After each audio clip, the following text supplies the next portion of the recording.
Ah, yes. Good morning, everybody. Disturbed, Down with the Sickness. I used to love that song. I did, too. I haven't heard it in years.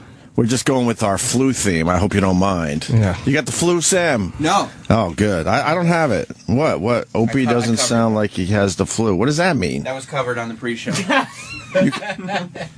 I told him. What? It says Opie doesn't sound like he has the flu. What, you're keeping an eye on me? Yeah, it was covered on the pre-show. I made the announcement that we had a brief conversation before I went on the air, and I detected no extra nasal anything in your voice. But I wanted to make the big announcement that I'm good so far. And for me, it was more like I was just... Why are you scooping me? Yeah, why are you scooping? That's big news on this radio show. Well, here's the thing. And that's a good point, Jim. Thank you, sir. Yeah. But I hadn't confirmed it with you. I was merely theorizing. Well, I woke up and I sneezed twice. See, that's information I didn't have. And my nose is a little moist inside. So there are symptoms surfacing. I don't know. I'm feeling good, though.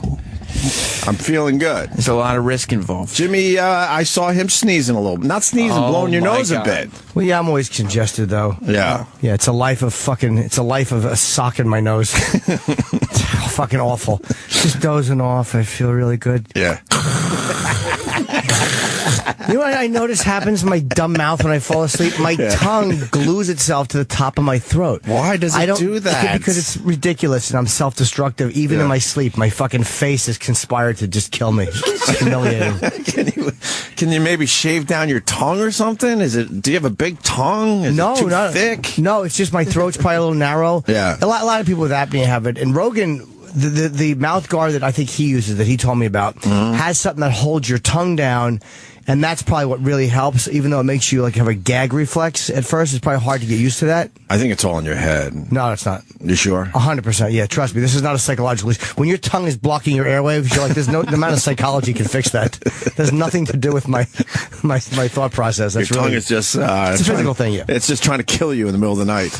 Yeah, so I want to get, I want to get the thing the mouth guard Rogan has, because the mouth guard I have pushes your jaw out, and you really feel fucking stupid, but it does help. But were you a bad sleeper your whole life? I used to like, did Stuart Scott, it was such a great expression, the guy who just died. Oh, he was a solid man. Did he have an expression that he would use, like when someone's cool under pressure, he'd say they're as cool as the other side of the pillow? Yeah. I thought, like, what a fucking genius expression that was, because the other side of the pillow is this is already away from his cancer, and onto my pillow as a kid.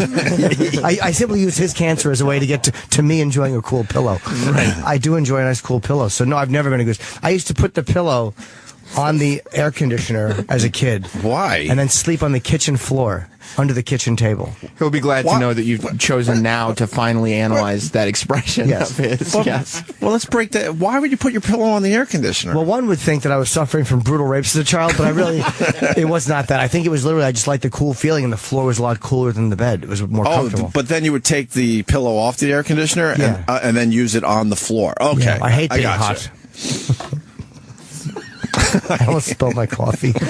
I'm tired. What a weird fucking start. I was working on my email list yesterday. Your email list? Yeah. Yes. What's your email on Twitter list? That it didn't go well. No, I just made a link error. But it went out on my website. Oh, okay. I'm going to start using that a lot more. So go to jimnorton.com and join the mailing list. But I'm not going to send them out late anymore. I sent them out late last night, and a lot of people joined. Yeah. And I wound up getting a few unsubscribes, and I think that it probably woke people up. Just pissed them off? I wasn't thinking at like fucking midnight, like, doom, you look and it's me going, upcoming shows. Boom. They don't want to see asshole. I don't blame people. I don't understand why people don't turn their phones off when they sleep. They probably don't think. Like, I would never have it on like that, but whatever happens in the middle of the night could wait till morning. Yeah. That's my theory on that. I used to think you were nuts when you said you turn your phone off. Completely turn it off. And then I was in a relationship. All phones are off. I was in a relationship where I was cheating, and I was getting a lot of fucking texts, and my phone would be going, and it wasn't ringing, but I had to keep reaching over. And I'm like, my girlfriend's in my bed, and I'm like reading the fucking cheat texts. How do you shut this off? What's wrong with me? It was literally evidence. It wasn't a ring. It was just 1 o'clock. Who is that? That's my friend on the fucking West Coast. Right. Yeah. Oh, that's nerve wracking. Oh, you're telling me. I don't even know what gender it is. fucking. How do I know them? How much have I paid them? Do I owe them money? So you turn your phone off now? totally. My phone never ever rings, so I have to actually see it ring. What's that? I'm sorry. that was a physical and metaphorical statement. Yes. Yeah. I see you're still with the giant phone too. Love it. I'm telling you, the giant phone's not bad. It's great. I have to say, as long as it fits in a pocket, it's all right. I went and got my I'm being a pretty good boy so far this year, so I went and got my another app I'm using in a helpful way. Well, what's your app? Just for my mailing list. What big boy thing? Have you? I know your New Year's resolution is not to pay for sex. No resolution. I haven't yet, but I will. I know I will. I'm just trying not to as much. I mean, I'm not being unrealistic. You're trying to make it till Friday. Yeah, I mean, I want to buy an apartment. Yesterday. Yeah, no, I just I realize I don't think things through half the time, and like so many times out of boredom, I was fucking just getting stuff.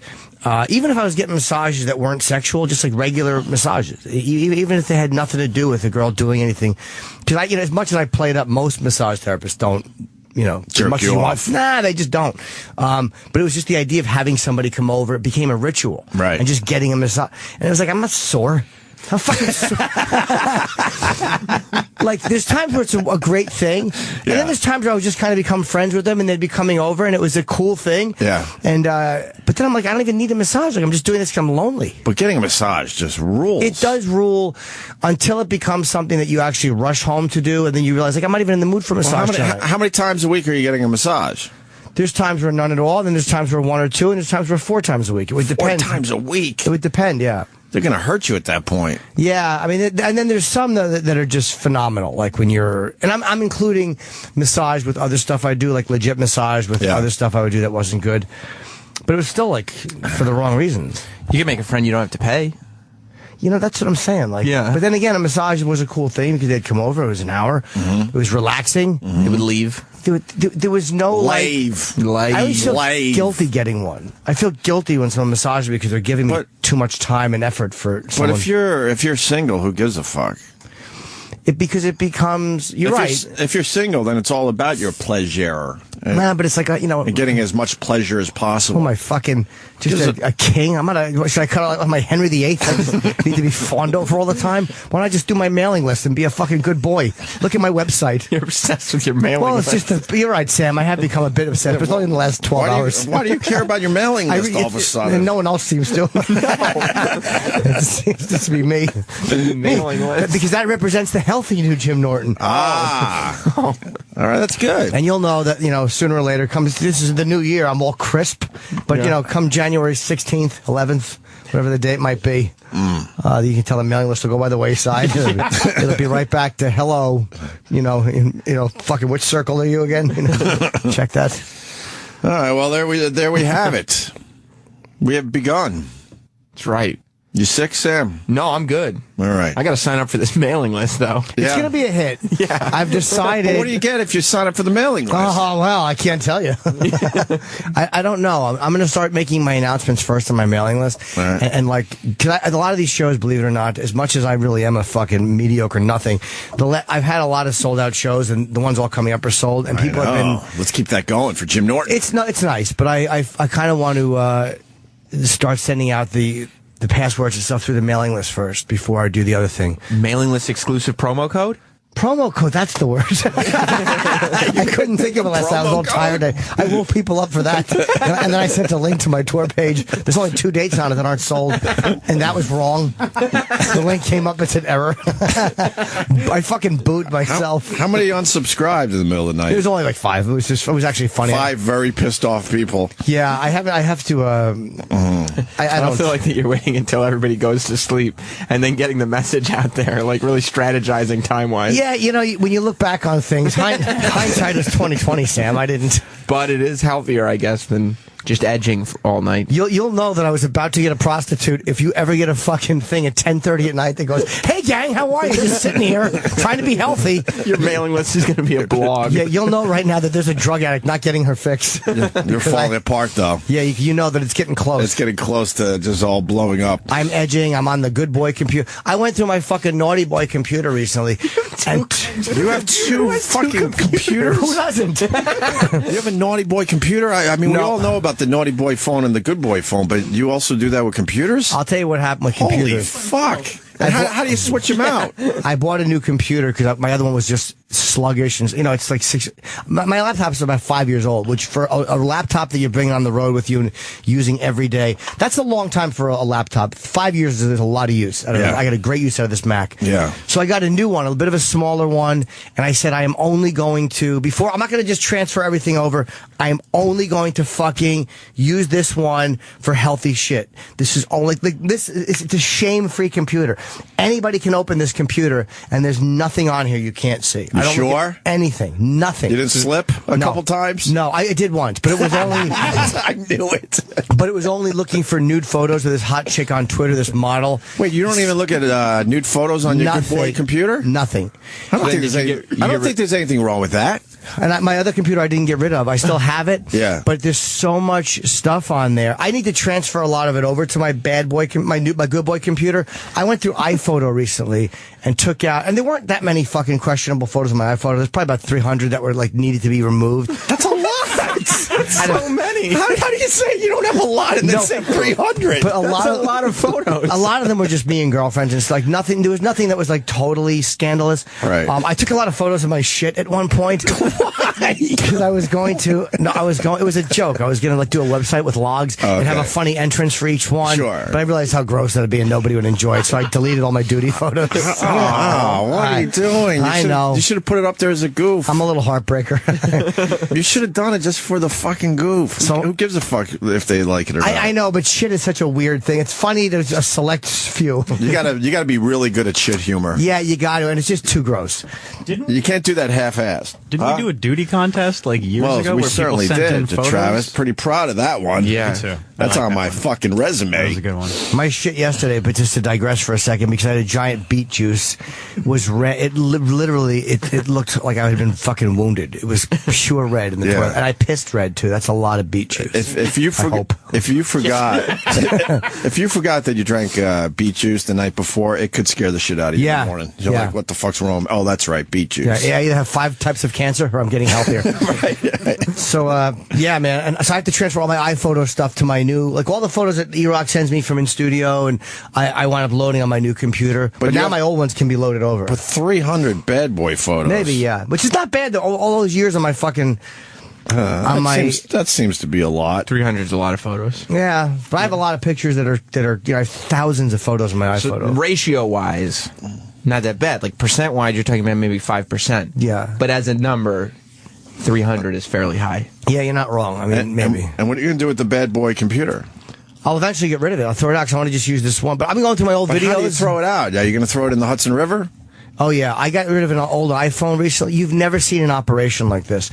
I got rid of one iPhone that I had been using, the one that cracked and broke, my last 5S that I just was unusable. Yeah. That I was able to back up one more time.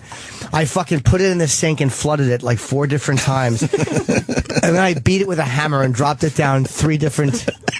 Because I couldn't factory reset it. If I could have factory reset it, I wouldn't have cared.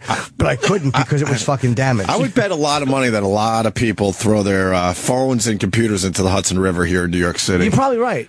Because no one trusts that you're just throwing a computer out and that's the end of it. I did give a phone back to Apple. Wait, did you drop it 3 times? You said? No, I just dropped it. No, I put it in water and let it flood for hours in a I sink. guarantee we get a guy that will call in seconds and say they could still get your info. Nah, the hard drive still works. Yeah, I guararantee they're going to go. That's maybe, but I broke it apart anyway. But I'm not.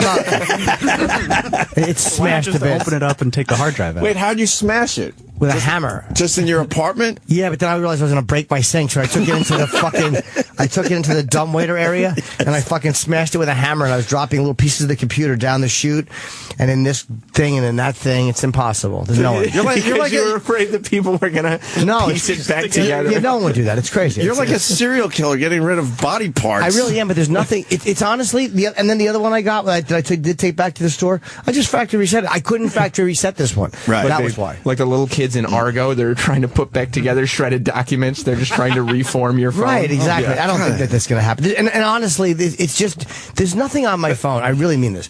That's so earth shattering. Right. It's just dirty talk and bullshit that would be titillating to very few. But it sounds exhausting to be in your apartment. Yes, it is. It's more obsession with that subject than anything else. I say you just throw it in the Hudson River. You're probably right. You walk out on one of those long piers and just throw it in the middle. Yeah, I have other ones in drawers. I've talked to the NYPD. They said that you could barely see. The divers could barely see in front of them. They almost can't see their hands.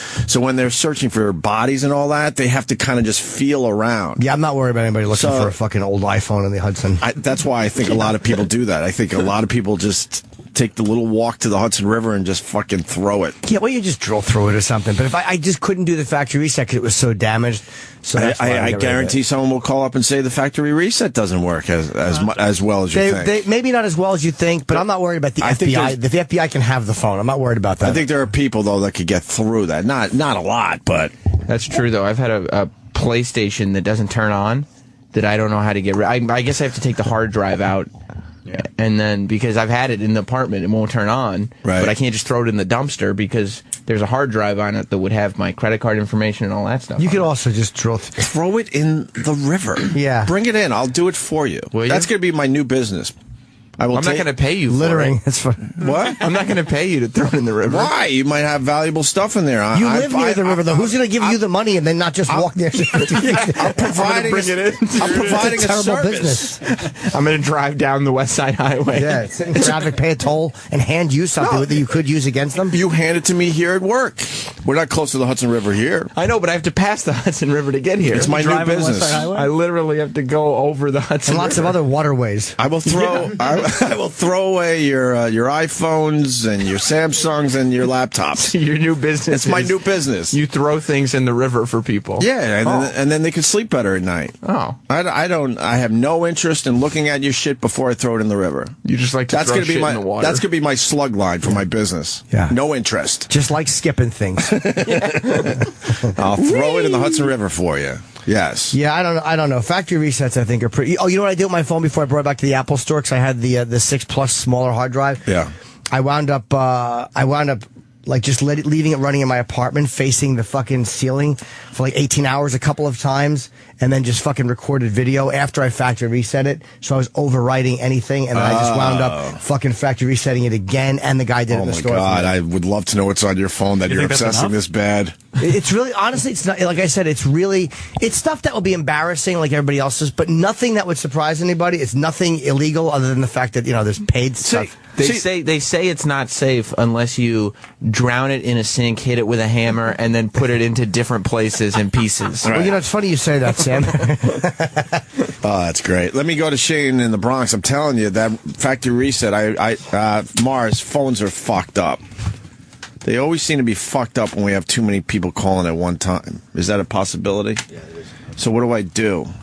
I want to talk to Shane. So popular. He says you can factory reset and people can still pull things off. Yeah, I'm sure they can on the phone. But I'm not worried about giving it back to Apple. Yeah, try it again. Giving it back to Apple because the guy said sometimes they use them as parts. I'm not worried about that. Shane in the Bronx, go ahead. Good morning, gentlemen. Good morning. What do you got on this thing? The factory reset.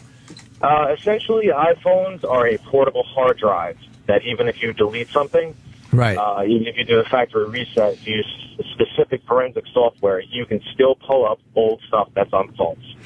Yeah. Yeah, I assumed that you could too, but I wound up, that's why I overwrote it a few times, because they say overwriting is the one thing you can do that really helps. Yeah. The best thing to do if you're going to get rid of an iPhone is just hit record on the camera and just let it record until the hard drive is full. That's what I did. Yeah, but you're fucking up my business, Shane. I did that Shane, I did that like 3 times and factory reset it over a couple of days. That's the best thing to do. Yeah, I'm not worried about it. Whoa. He's fucking up my business. Don't tell the people that they can do that. I want them to be paranoid enough where my business, where I throw your shit into the Hudson River, takes off. Yeah, I've heard the best thing you can do is pay some guy to throw it into the Hudson River. Thank you. That's true. That's true. I'll do helicopter drops too if the business takes off. So it's really in the middle of the river. That's cool. That's probably a very expensive service. Yes, there's still $10,000 you have to drop too. You remember that? You're going to drop $10,000 over Chicago. So $10,000 in old iPhones. Look, it's going to be a big helicopter run. Look, I'm not giving up. A lot of people. I'm not giving up on the $10,000 drop. By the way, I'm not giving up on it. I don't know. I think you've given up because I said it and you looked at me like, "What's he talking about?"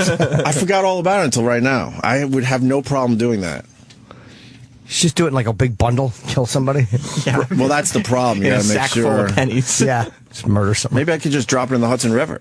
Why would you drop money in the river? Go get it, folks. Go get it. We'll call it the Sully drop. You don't like that name? No. The Sullenberger find. Yeah. Ooh, it's a scavenger. It's a Sullenberger hunt. So Jim's in good shape with his phones and his addictions and his mailing list. I'm getting there. And I'm Getting there, trying to starting a get new prepped. business. Yeah, we're all fresh and ready to go for 015. How much do I charge?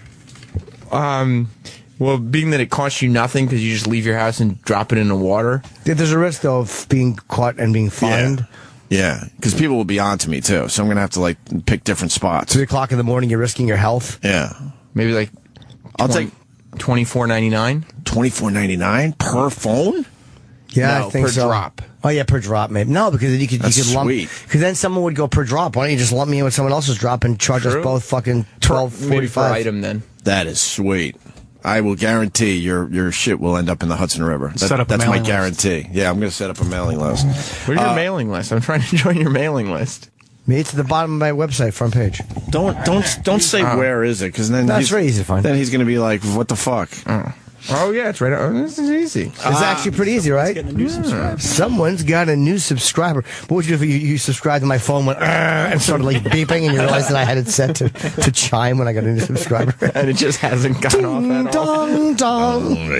Ooh, thanks. You're subscribed. I got to go to Josh in Boston, because now he's saying that last guy was full of shit with the factory reset, and he saw it in court. He absolutely is. My wife cheated on me. She had pictures, and they were deleted, and her phone was factory reset. My lawyer summons the phone. They tried everything. They could not recover the pictures.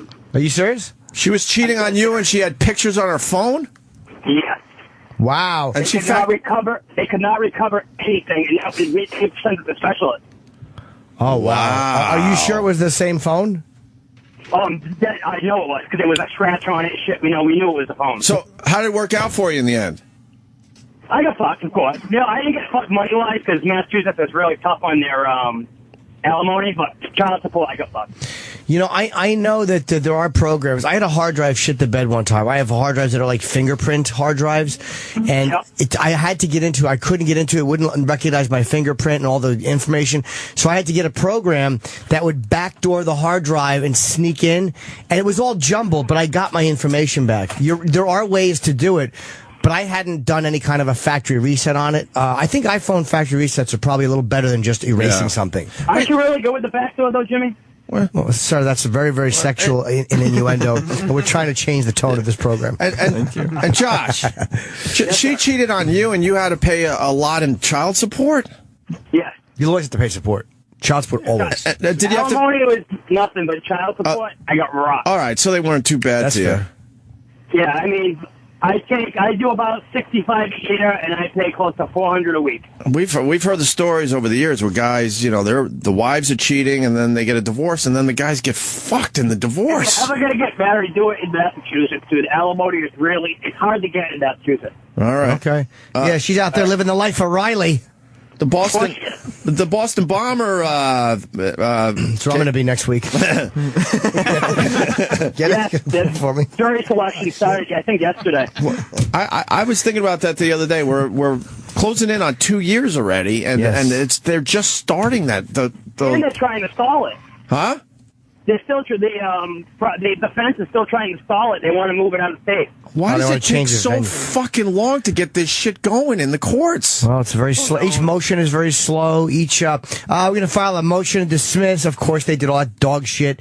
All right, we're going to reconvene June 8th. Right. My client can't. Yeah. The prosecutor, we have the court dockets full. It's a fucking nightmare. They're all in cahoots. Because everyone's getting paid every time you delay this shit. Honestly, I don't even know if it's that or if it's literally that's definitely part of it. Nah, prosecutors don't give it. Like they got a million things going on, and the judges don't care about that because they have so many. Yeah, but every time cases. they file some kind of motion, someone's getting paid. Yeah. But I don't know if the prosecutor's money goes up. I think it's in everyone's best interest in that world to slow things down. You get a little extra money. I think in legal, like marriage, in divorce cases, I agree with you. Because I think both lawyers, me and Kenny were talking about this, I think both lawyers are closer than each lawyer is to their client. Right. Like, because their bond is, I'm making money off her, you're making money off him. Right. So let's play this together. Yeah, with prosecutors and judges, I don't know if they make money. Maybe not as much or at all. All right. Jim. Yes, sir. Oh, wait, I wanted to ask you, Josh, you think that he's going to get the death penalty? I think so, but more importantly, my Patriots going to win the Super Bowl. I think, yeah. No, Cowboys are going to win. We all know that. I've been a Romo guy all along. I've been saying that. We had a good, fair ball game. The Detroit Lions were run over easily. Good, fair ball. It was a good, fair ball game. I still, I do understand why people are very fucking angry about that flag being picked up, and I would be too if I was a Lions fan. But I still didn't think. With tickets to Somerville? What, buddy? No, they're sold out.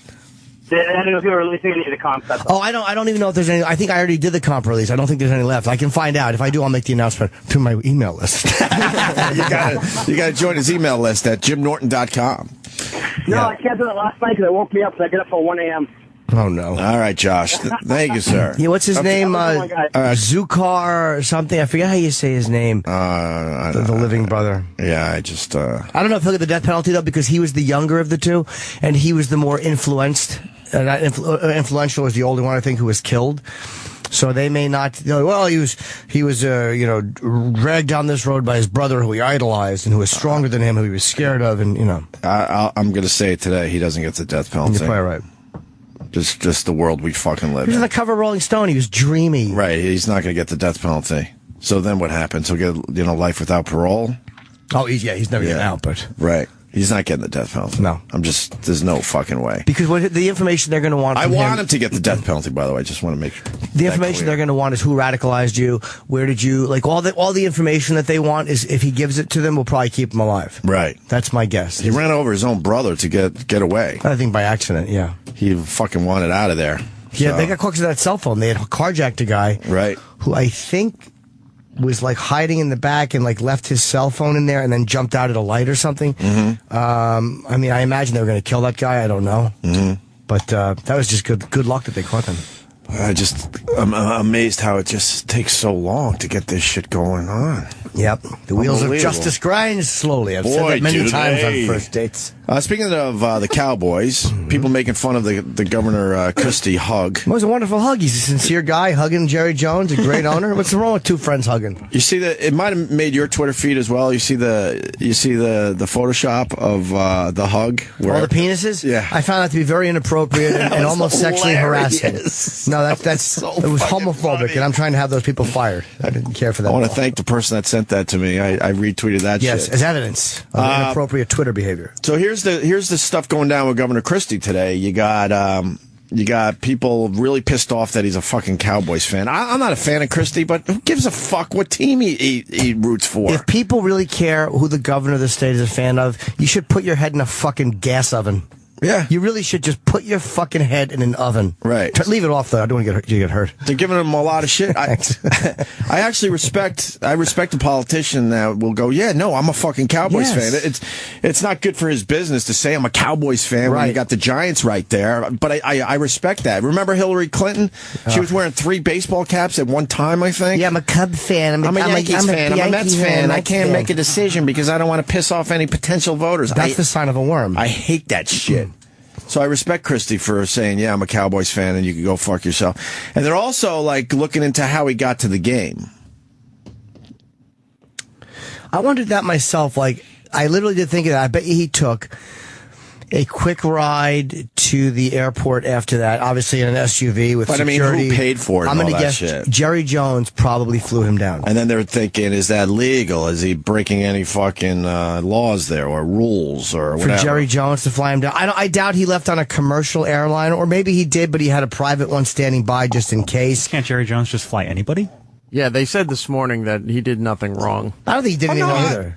That's what I was going to say. Of course he didn't do anything wrong, but you got these people taking a look at every fucking little detail of this, make sure that this Governor Christie Dallas Cowboys thing. They want to make sure we didn't pay for it. And I didn't think he wouldn't be stupid enough. But if Jerry Jones footed the bill, then it doesn't matter. Right. Then Jerry Jones flew him down, or maybe even flew him. I doubt he flew on a commercial airliner. Coach. No, he's too big. Christie, under scrutiny for Let's listen to this for a sec. In part, at first people were saying, did he use state resources to pay for this trip? And the Christie staff says, no, that Jerry Jones paid for this. Jerry Jones is a very wealthy team owner. The issue now is Jerry Jones also has some business with the New York, New Jersey Port Authority, and some people are saying, well, the governor shouldn't be taking anything from him. And even if, and some ethics czars are saying, even if it's within the rules to take it because of the whole Port Authority role in Bridgegate and all that, Chris Christie should be extra careful and step back. Christie's staff says, too bad. He's a friend. I'm a fan. Yeah, that's all it is. If Jerry Jones is a friend of his and wants to fly him into the game, I don't see what the problem is. I got no problem if a guy's not fucking, if it's not affecting your job, if he wants to fly in for a stupid cowboy. What do you think, Christie couldn't afford it if he wanted to himself? I mean, come on. Yeah. Silly. And now we move on to Mayor de Blasio. I love him, man. He's really good. Whoa. I think he's handling this police situation well. Oh, he's terrific. Because he said that they were all selfish to turn around. And that was what did he say? A distasteful thing to do to the families. Yeah, this de Blasio is just dynamite. Really a good mayor. Got his finger on the pulse of the people. Sincere. Yeah, he was selfish. He smashed them because he didn't like. I thought it was disrespectful to the people of this city. He's a bad dude. This de Blasio is a twat. He's a bad dude. I'm telling you. I still don't blame him for the shootings. I won't go that far, but he is a hateable fucking cocksucker, and I love the fact that the cops absolutely hate his guts. And the cops are slowing down their jobs a little bit. I don't blame them. They're slowing it down a bit, not giving out as many DWIs, and the paper is saying, look, this is going to affect all of us because, if you're not giving as many DWIs, more people are going to die from drunk driving accidents. Yeah. They're not ticketing people as much. There's a whole list in the paper. I don't have it in front of me, but everything is way down. Police activity in New York City is way down. People aren't happy that his wife wore jeans to the funeral. Well, I mean, a lot of the cop sites. Was it? Yeah. Yeah, she wore jeans. They're a shitty fucking first family. I'm sorry, they're a shitty family to represent New York. She wore jeans to the funeral of one of the slain officers, and then people are pointing out that for an Al Sharpton event, she was dressed to the nines. Yeah. I mean, so you're going to a very high-profile funeral. Yeah, that's just fucking tacky. That probably doesn't mean any disrespect. That's just a tacky idiot. And that's just fucking your husband over too, because he's already in a bad spot, and then you're showing up at the funeral with jeans on. Of course, people are going to point that out. Somebody tweeted. I didn't realize why they were tweeting. She's classy, and I was like, well, I didn't understand what the tweet meant, and then now I get it. Okay. No, people are very offended by the fact that it's the mayor's wife, and she's going to a funeral in jeans. So. At least he can admit when he's wrong, though. That's true. Oh, he's the worst. He's a hateable piece of shit. I told you guys a year ago when he was fucking shoveling only his spot in front of his house and not his neighbor's house. I said it. It said a lot. I regret voting for him. He doesn't fucking... Did you vote for him? I did vote for de Blasio. Why? Oh. Because I felt like he represented me. You really voted for it? No. Your acting's getting good in the new year. Much. Thank you. You just scared the fuck out of me. The kid is getting some roles. There. Although when you said I felt he represented me, that was kind of a... It was really a bad way to phrase it. But I mean, the people that were going for the mayors... we had horrible choices, so I wouldn't be surprised if someone like Jim Norton said, fuck it, I'll just go with de Blasio. Christie always leaves out of... Oh, this is Pat Duffy's dad. Pat Duffy's dad, how are you, sir? Hey, buddies, Happy New Year. You too, buddy. We still be here. We be listening, you know that. Thank you, sir. Yeah, Friday, I've been delivering the jet fuel down at Trenton Mercer County Airport where Christie flies out all the time. And Jones's jet was there on the tarmac waiting on his fat ass to get out of the limo on Friday afternoon to take him down there. Oh, he spent the weekend in Dallas. Wow, that must be nice. You show up at an airport in a limo, and there's a private jet waiting for you to go see the Cowboys. Yeah, he gets the Jersey Secret Service police, whatever you want to call them, state police, bring him in the blacked out Suburbans. They got an automatic pass. They hit a gate. They hit a button. The gate opens. Like one time I was coming off the jet pad after just making a delivery, and my gate opens, and there's this limo. I almost broadsided the bastard. Are you a fan of Christie? Yeah, he's okay. He's a Jersey guy. Whatever. Yeah. All right. You don't care. Do you care that he's a Cowboys fan? That's all right. I don't give a shit who you root for. Right. Yeah. You know what I mean? Yeah. I'm a Giant guy. I'm a Ranger fan. You're Islanders. Whatever. Whatever it is. All right. I'm just a fan of people playing fair. I mean, that's just me. It was a good game. I'm just a fan of sport and competition. You thought it was a fair game, huh? Yeah, I did. Oh, yeah. I did. All aspects? Well, I thought I get, but I really understand what people are. I didn't like that being called interference just because the defender was just bumbling like a fucking dunce. Really, a special needs kid running into somebody. Huh? He never turned around to look for the ball. No, I understand he wasn't playing the ball. I do know that, sir. I just, to me, like, they call so many things they shouldn't call. And I know that roughing, the unnecessary roughness where the guy drilled his helmet into the guy, I understand they've been calling that. I know that. I still don't think it should be called. That's like a fucking Jack Tatum hit on Darryl Stingley. It's rough, but hey, it's a brutal sport. You think there's a lot of penalties in football? There's way too fucking many penalties. I haven't noticed. Way too many. No, it's ridiculous. The amount of penalties. It's exhausting to watch a game. Plus, too, I heard this morning the guy in charge of the NFL referees made the call that, we screwed it up. It was definitely a penalty, but it's too late now. And the guy who said it, who's in charge of the referees, if you go back to when Jones had all those pictures taken on that party, right. He's in that crowd. He's with them partying for that weekend. All right. It doesn't matter. The Cowboys are going to lose. They're going to lose to the Packers anyway. So. I think it was more. They said that crew hadn't worked together before, but that was a bad callback. It doesn't matter. Once the flag is dropped, and it was a questionable enough fucking call where it's like you can't take that flag. But in the end, they don't win the Super Bowl, so it doesn't matter. They should just be disqualified. Thank you, Pat Duffy's dad. All right, boys, have a good day. We'll talk to you later. Right on, brother. They don't win the Super Bowl. Who wins the Super Bowl this year? Baltimore. Cowboys. Got to go Pats. Pats all the way. Big sports break coming up. I think the Cowboys are going to do it. I think Baltimore is going to do it. I forgot your team's still in it, Travis. Yeah. Yep. It's going to be a Dallas, New England Super Bowl. It's going to be the South versus the North. It's going to be the Confederacy versus the Union. And I'm going to be out there. And I'm going to be out there rooting with my old D hat. You're going to go with the Confederacy?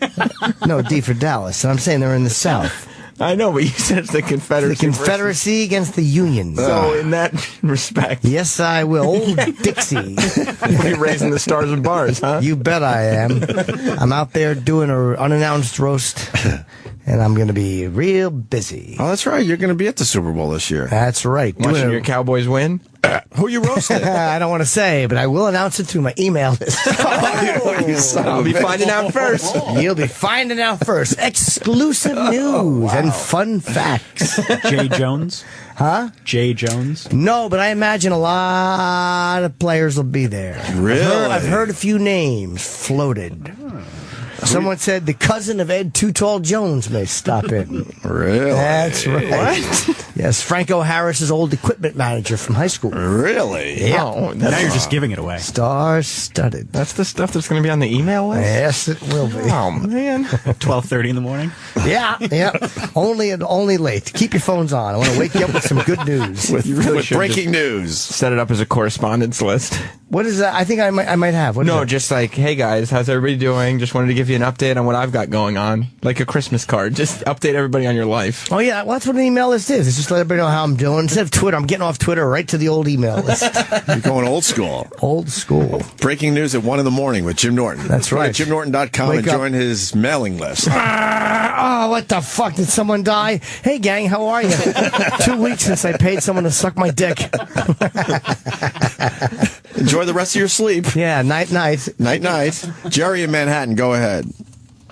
Yeah, I actually called the Fat Man yesterday to tell him that the game, the Dallas game with that stupid call, it's football. Things happen. Referees make mistakes, and it's not like the Lions didn't have a chance to win the game. I mean, they had the ball back with 2 minutes plus and 2 timeouts. So Yeah, that was still a big one, though. Honestly, that was a big one. They can only blame themselves at the end of the day. That's it. I mean, right? They had the chance to win the game twice.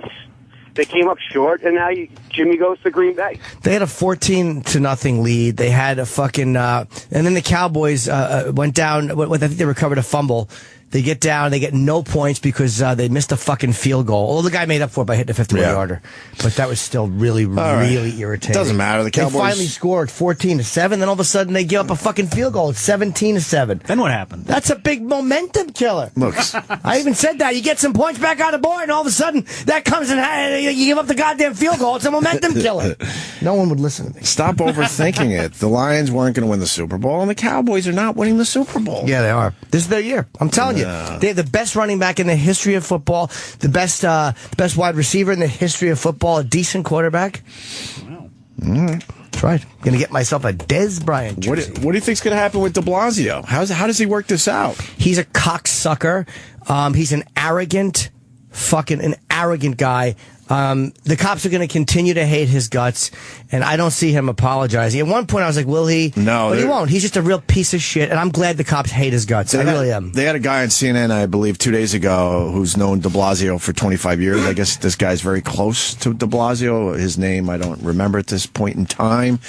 And he said right on CNN, there's no way de Blasio apologizes. No. He goes, I've known him for 25 years. This guy will not apologize to the cops. Good. Yeah, but at It least said he made it worse in the paper today by, shoving it back in their faces. Sure he did. He's a little cunt.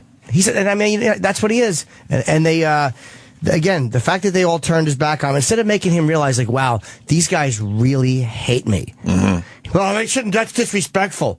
That's disrespectful? What you said was very disrespectful. Yeah, he has been shitty to the police. Because he knows, he sees the stats. Over 99% of the cops do the job properly. Well over 99%.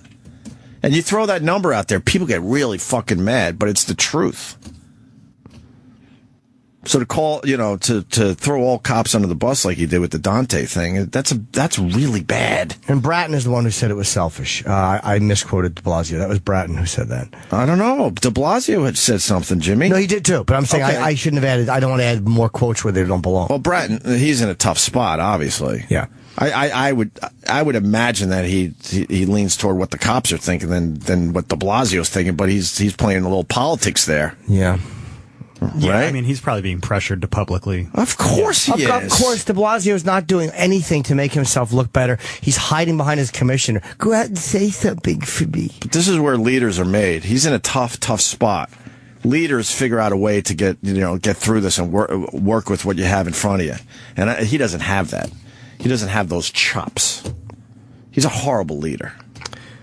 Yeah, I mean, the only thing I agree with him on was the horse and carriages. I want them but that's out. a who gives a fuck thing. Yeah, but I want them out. That's and not- he said he was going to do it, and he hasn't done it yet. Maybe he's working on it. Most New Yorkers don't give a fuck about that either way.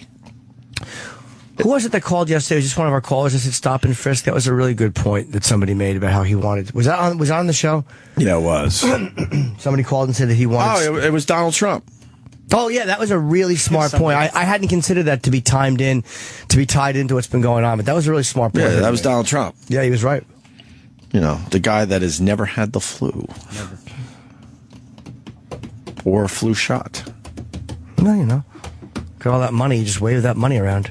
It's probably, his immune system is probably very good because he's always handling money, which is dirty. Ooh. My mother used to tell me, don't put that money in your mouth. And did you? Yes, I did. Why you put money in your mouth? Well, I found other things. I'm like, well, Ma, you asked for it. What can I trade this money for? Yeah, now look what you're raised for. Look what you're raised. All right, I see food. Food is outside the studio. So Someone's holding a cock, by the way. We're going to break here. We're going to break here. Patton Oswalt is coming in today, one of our favorite people. Yeah, his book is called, he's promoting it, Silver Screen Fiend. And I'm really annoyed. Patton sent me this book, and I hadn't read it. We had so many fucking biographies to go through. But what I've read of it is really, really good. He's talking about his obsession with films. And he makes you want to see fucking movies. He goes a lot through his career as a comic and about how he got started and how he went to all these films over, like, I think, a 5-year period. Yeah. It's like an OCD thing that I want to ask him about. It's an obsession. And it's fucking excellent. He's a great writer. So he'll be in studio today, and his book signings, I'm only going to plug the New York one right now. He's got a bunch of shit. The Wilbur Theater sold out in Boston. This Friday, he's at Carnegie Hall here in New York. There's a few tickets left. I'm imagining they're comp releases, so they're probably decent seats. Jesus. And Barnes & Noble Union Square, 7 o'clock. That's the big one. So come see Patton tonight, and he'll sign a book. And it's a really weird thing. He spends 10 minutes with each person who comes. It's really odd. You know, they tell him don't do it, but Patton, he loves his fans. So it's a 10-minute discussion with every person. That could really take a while. generous. Really generous. So you want to be one of the first 500. I want to go see him at Carnegie Hall. I want to see him at Carnegie Hall. Yeah, I'm sure he'd allow that. I would, but I can't. Oh, you got gigs. Yeah. I got to get out to one of your gigs this weekend, too. Yeah. I'm going to go see... Sold out gigs for Jim Norton this weekend. Yep. Very good. Yep. Well, you add them all up, it's Carnegie Hall. You'll get to Carnegie Hall. That's all you got to say. Somebody once said to me, how do you get to Carnegie Hall? No. Oh. What? You have a real advice. Yep. Somebody said to me, how do you get to Carnegie Hall? And I said, practice. And they said, no. More with Opie and Jim after this. Jimmy hates this. Oh, it's fucking horrid. E-Rock, Jimmy hates this. Wah, wah, wah, wah. Wah, wah, wah. I'm so sick of this fucking overrated album. It's the greatest selling live album of all time, good I for believe. him. Big double. I believe it's still the #1 live album. Frampton Comes Alive 39 years ago today. That's why we're playing this. What's the second greatest live album of all Kiss time? Alive. There's no way it's Kiss Alive. It is. In my opinion. You're asking me what's in my heart? I'm telling you. All right. We got two New York City cops shot overnight. Plain clothes. I don't think they were actually on the job, but the call went out that there was a robbery in progress, and those two guys said, well, we're not on the job, but we're going to do the right thing. And they weren't on duty, you mean? What did I say? They're not on the job. Oh, yeah. That's I think that means on the job means they're cops, I think. Yeah, they weren't on duty. I'm sorry. Yeah, their shifts were done. Okay. And the armed robber shot the two cops. They're going to be okay, but I think the guy's still on the loose. They're still looking for him. That happened in the Bronx overnight? Yeah. That's a fucking rough area, So man. now we got two more cops that have been shot. Two New York City cops shot. Unbelievable. Frampton Comes Alive is not the best-selling live album. It was for a long time, right? For a long time. No, I know what the best-selling live album actually is. Oh. I didn't want to say it. Yep. Billy Squier does Dublin. Jim is correct. And how many copies sold? You'd love to know. I bet. 150 million. It's classified information. No, I'm releasing the final stats. I don't want to say them. You email them. My mailing list. What's the #1 album? Apparently it's Garth Brooks' Double Live. Oh. Whatever happened to that guy? He came back failing recently. miserably. He's terrible. Roland loves him. I know he does. Yeah, He loves Garth Brooks? He's a huge Garth Brooks fan. No. Yep. Really? He's never talked about it. Yep. Yeah, he's a huge Garth Brooks fan. He always talks about Springsteen. Well, he would be happy to know that Bruce is second on the list of best-selling live albums, with Live 75 to 85. Ooh. When did Frampton drop down so much? He is apparently fourth. Who's I don't third? Know I don't know how old this list is. Eagles Live. Oh, Eagles Live. Okay. You hear Take It Easy? That's a good song. Is that a deep cut? Yeah. Okay. Do you like the Eagles? They're great, yeah. I don't mind the Eagles. This millionaire got murdered by his fucking shitty, spoiled son. Yeah. Kid shot him for like a $200 allowance cut or something. Mm-hmm. I mean, there's obviously more going than that. At least it was but- reasonable. Over 200. Yeah, I agree. Over $200? Or a week, $200 a week. How much was his allowance? Do we have any? of that? 500, I think. He was getting $500 a week? And they cut it by 200, and he flipped out and killed his dad. But He shot his father. But it looks like the kid's like 30. Yeah, he's- it is. He's a waste. He's a fucking worthless little rich kid. Holy shit. Really? Yeah, he was one of those guys that would go party in the Hamptons and skiing and all that stuff and never worked. And then the father decided if I drop his allowance a little bit, maybe he'll work for himself. Yeah. Get some kind of work ethic. So he did. Just to ask that kind of money, like I still get a little something from my parents every week, but it's not nearly that much. What do you get from your parents? I get like $150 a week. $150? Yeah, because my dad, they're retired, but I'm like, what are they going to do with it? Yeah. You should Retired? They're not. There's no income coming in. Yeah, but they get like pension and stuff. My dad works. Social security. Yeah, whatever it is. They send me $150 a week. I don't complain. Do you at least do chores around the house for your $150? I'm never there. I'm away working. I never got an allowance. Did you get an allowance? Of course I did. How much did I get? At one point when I was a very, very little boy, this is an adorable story. Put on your crying hats. I got 35 cents a day because that's how much ice cream was. So the ice cream man would come around, and my allowance was 35 cents a day. Why aren't you writing about this stuff? I don't know. It began and ended there. There's really not much to say about it. Did you save it or did you spend it on ice cream? I'd run right out every time I heard the telltale. Right? How would I write it poetically? The telltale ding-a-ling of that molester. I would run. I would just run out. You got ice cream every day? Look at that. Look at that. Instinctively, I'm just covering my hiney and crying. No, I would, most days for the summer. Yeah, it was 35 cents a day. What was your ice cream of choice? Oh, I don't remember. Probably a bottle rocket or anything else phallic shaped. I had no idea why I enjoyed them so much. You're supposed to eat that. Quit hitting your face with it, Jim. Oh, most of the ice cream that they sell sucks.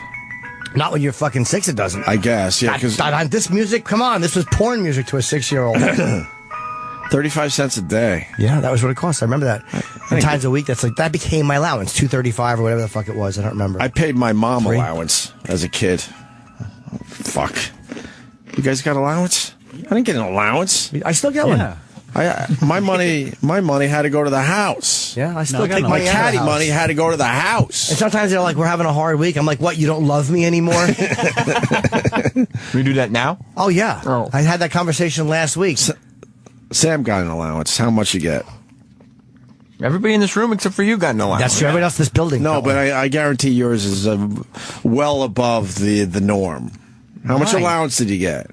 I don't remember. It was like a couple bucks, and then it would increase as you. I remember that it increased as I got $5 or $6 bucks a week. Yeah, and then I got older. It was like $20. Wait, what? Like in high school. You got $20 a week? School? I think so. See, but so why are you calling me out? That's weird. I didn't call you out. You were calling me out, and I was defending myself because you were like, I don't call you out. You call me out. Thank you. But then, as you defended yourself, you proved my point. You know what? Because no one gets an allowance in high school. I think an allowance in high school is odd. I think it just changes to like your parents are buying you the stuff that you need. My parents said they wouldn't until I was like, I got a job when I was a junior, so then it kind of stopped. But before I was a junior in high school, they didn't want me to have a job while I was in school. Okay. So they would give me enough money for whatever. What was your job in high school? My first job I worked at a trophy store. Really? Would you sit on them? He made sure they were sturdy. Absolutely had to make sure, yeah. He hated the fucking he hated the running ones because they were longer. They had the arms. There's a few X-rays out there of Sammy Boy and his bottom. His little bottom with a trophy. The trophy in there. I made You love the bowling ones. What was your trophy of choice?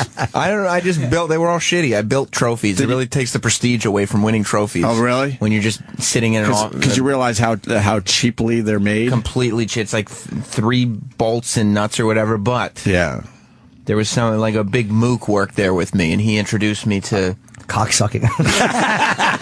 You can't pause on this show ever. Yeah, that's right. The Opie and Anthony show. Right, so some trophy store loser was responsible. Really? So we have that guy to blame. Nosedive. Mm-hmm. That abominable half hour. Can tell us who he is so we can punch him in the face. Do you know, I've won a couple of trophies in my life, obviously. And I told you in '93 I won a Black History Month comedy competition. And I had a trophy. I hope I still have it. I might have thrown it out. Oh, I can fix it for you if it's broken.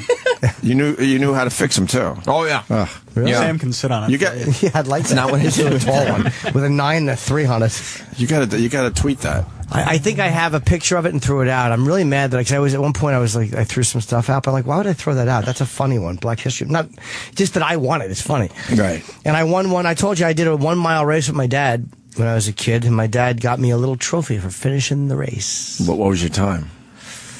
4 days. No, it was probably 8 minutes. Your dad used to run a lot, huh? Well, he's marathons. You got a participation marathons. Crazy. Pretty much, yeah. Aww. Yeah. We used to have dads come in and have trophies made for their kids. Yep. Mm-hmm. For no reason? Like a little we're going to a ballet recital. Can you make a ballet trophy? And we'd be like, yeah. I believe my father would have been happy to make one of those for me. We had the engraving. But what would the engraving be if she didn't win anything? It would just be like, nice try, cunt. something like that. Another worthless effort by my cum. Come back when you're a winner. Why would parents do that? To make their kids feel good. I'm not making fake trophies for my kids. That's instead of flowers. Yeah, congratulations, you did great. If you know it's from your parents, it's okay. No, I would rather take them out for ice cream and say, hey, you did a great job. Nice ass. Nah, you can order whatever you want. You did great, but put great in quotes. Oh, that's weird. I wouldn't do that. Yeah. Yeah, a lot of people came in to do that. By the way, you're fucking, as you're on the air, you're little gingerly picking nuts out of that granola thing. Well, it's like a mix. I want to make sure I get the right mix when I pop. I know what you're doing. Yeah. But I literally want to put your fucking hands in a vice and Wait, you're crush them obsessed into with powder. nuts now? Well, no, I mean, sorry, him. God, You don't like how he's switching them from one hand to the other? It's making me physically ill. You guys can't see it, obviously. I don't know why I'm describing that on the radio. But there's a little cup. It's like a double shot glass, basically. Double shot glass. A plastic double shot glass. Why don't you just dump a whole bunch in your hand and eat it? I want to make sure I get the right mix. Yeah, because OCD wants the right mix. What's the right mix? You have to eat them in a certain one dick, way? 2 balls. Another dick. Have you always liked nuts? In your mouth. Oh, that's just crass. You just started liking nuts? No, I didn't just start, but I didn't always. Not when I was a kid. Stop transferring them from hand to hand. Eat them. Because there's Captain Queeg. Stop it. Some seeds, some granola that's a little sweet. There's nuts, it's a little salty. There's goji berries, that's sweet. Goji berries rule. You got to hydrate those things, though. What does that have to do with you transferring them from one hand? Yeah, what are you trying to get a little bit of palm sweat? He just likes the right combo in his mouth, the right flavor, the right feeling. That's it. I mean, I can't explain the transferring of. Yeah, it's just fucking awful. They told me that there was a key. But there's not even a lot there. Just eat them. Well, I don't want to shove my mouth full, and you guys have something pressing to ask me, and I need to, Oh God! give You some won't of have my anything to say that's worthwhile. wisdom. We're not worried. You're okay with it? See, we got a lot of people that didn't get an allowance, by the way. I'm not the only one. The what? And a I'm lot saying of you're people the that only had one to in pay this into the room. fucking family. Nothing more annoying than paying into the family. I'm like, what the fuck? You decide to have all these kids. Why do I have to now help pay the bills? But that doesn't mean you should be upset with me about it. Yeah, I wouldn't pay into the family. I live for the day they come and fucking come groveling. Never happened. Fucking had to pay into the family with my caddy money. You just say no way. I've said no way. Oh, your father's Good sick. for you. He needs to go to the doctor. We have if your dad's got the flu or whatever it was. We need to stop your allowance. We need a little bit of medicine.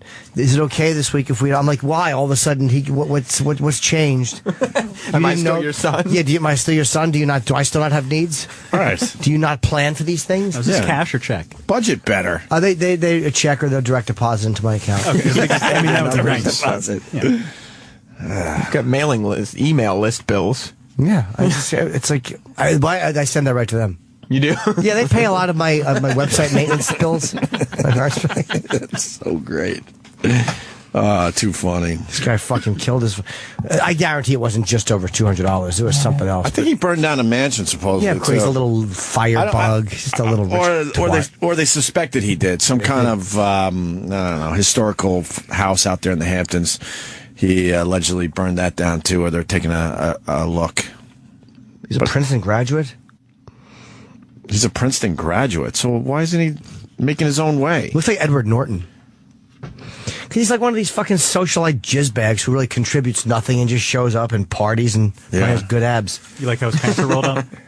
Huh? No, his pants being rolled up makes me really not like him at all. Although those sweatpants, I'm guessing they're just gripping the bottom of his leg. What do you think of the Clinton thing being kind of attached to the? I don't fault Clinton for that. The alleged. Not alleged pedophile. Convicted pedophile. But pedophile. Guy spent 15 months in jail out of a 18-month sentence. He fucked a 17-year-old massage girl. Like, let's, even though legally that's illegal there, it's not illegal in certain states. No, if you're fucking a 17-year-old, you're not a pedophile. But there were a whole bunch of other underage girls that were around this guy. Were they around that age, though? Yeah. Yeah, I don't consider Well, I don't know. I don't know. I shouldn't just say yeah. I have no idea. But that's the guy that's associated with the Prince Andrews thing. Right. If you're fucking a 10 or 11-year-old girls, you're a pedophile. You're a pederast. You're a fucking, the Lost Prophets guy. Ian Watkins, he was fucking infants. I mean, he's Did you read new stuff? No, is there more? Yeah. Hold on, I like to read this fresh when I'm alone.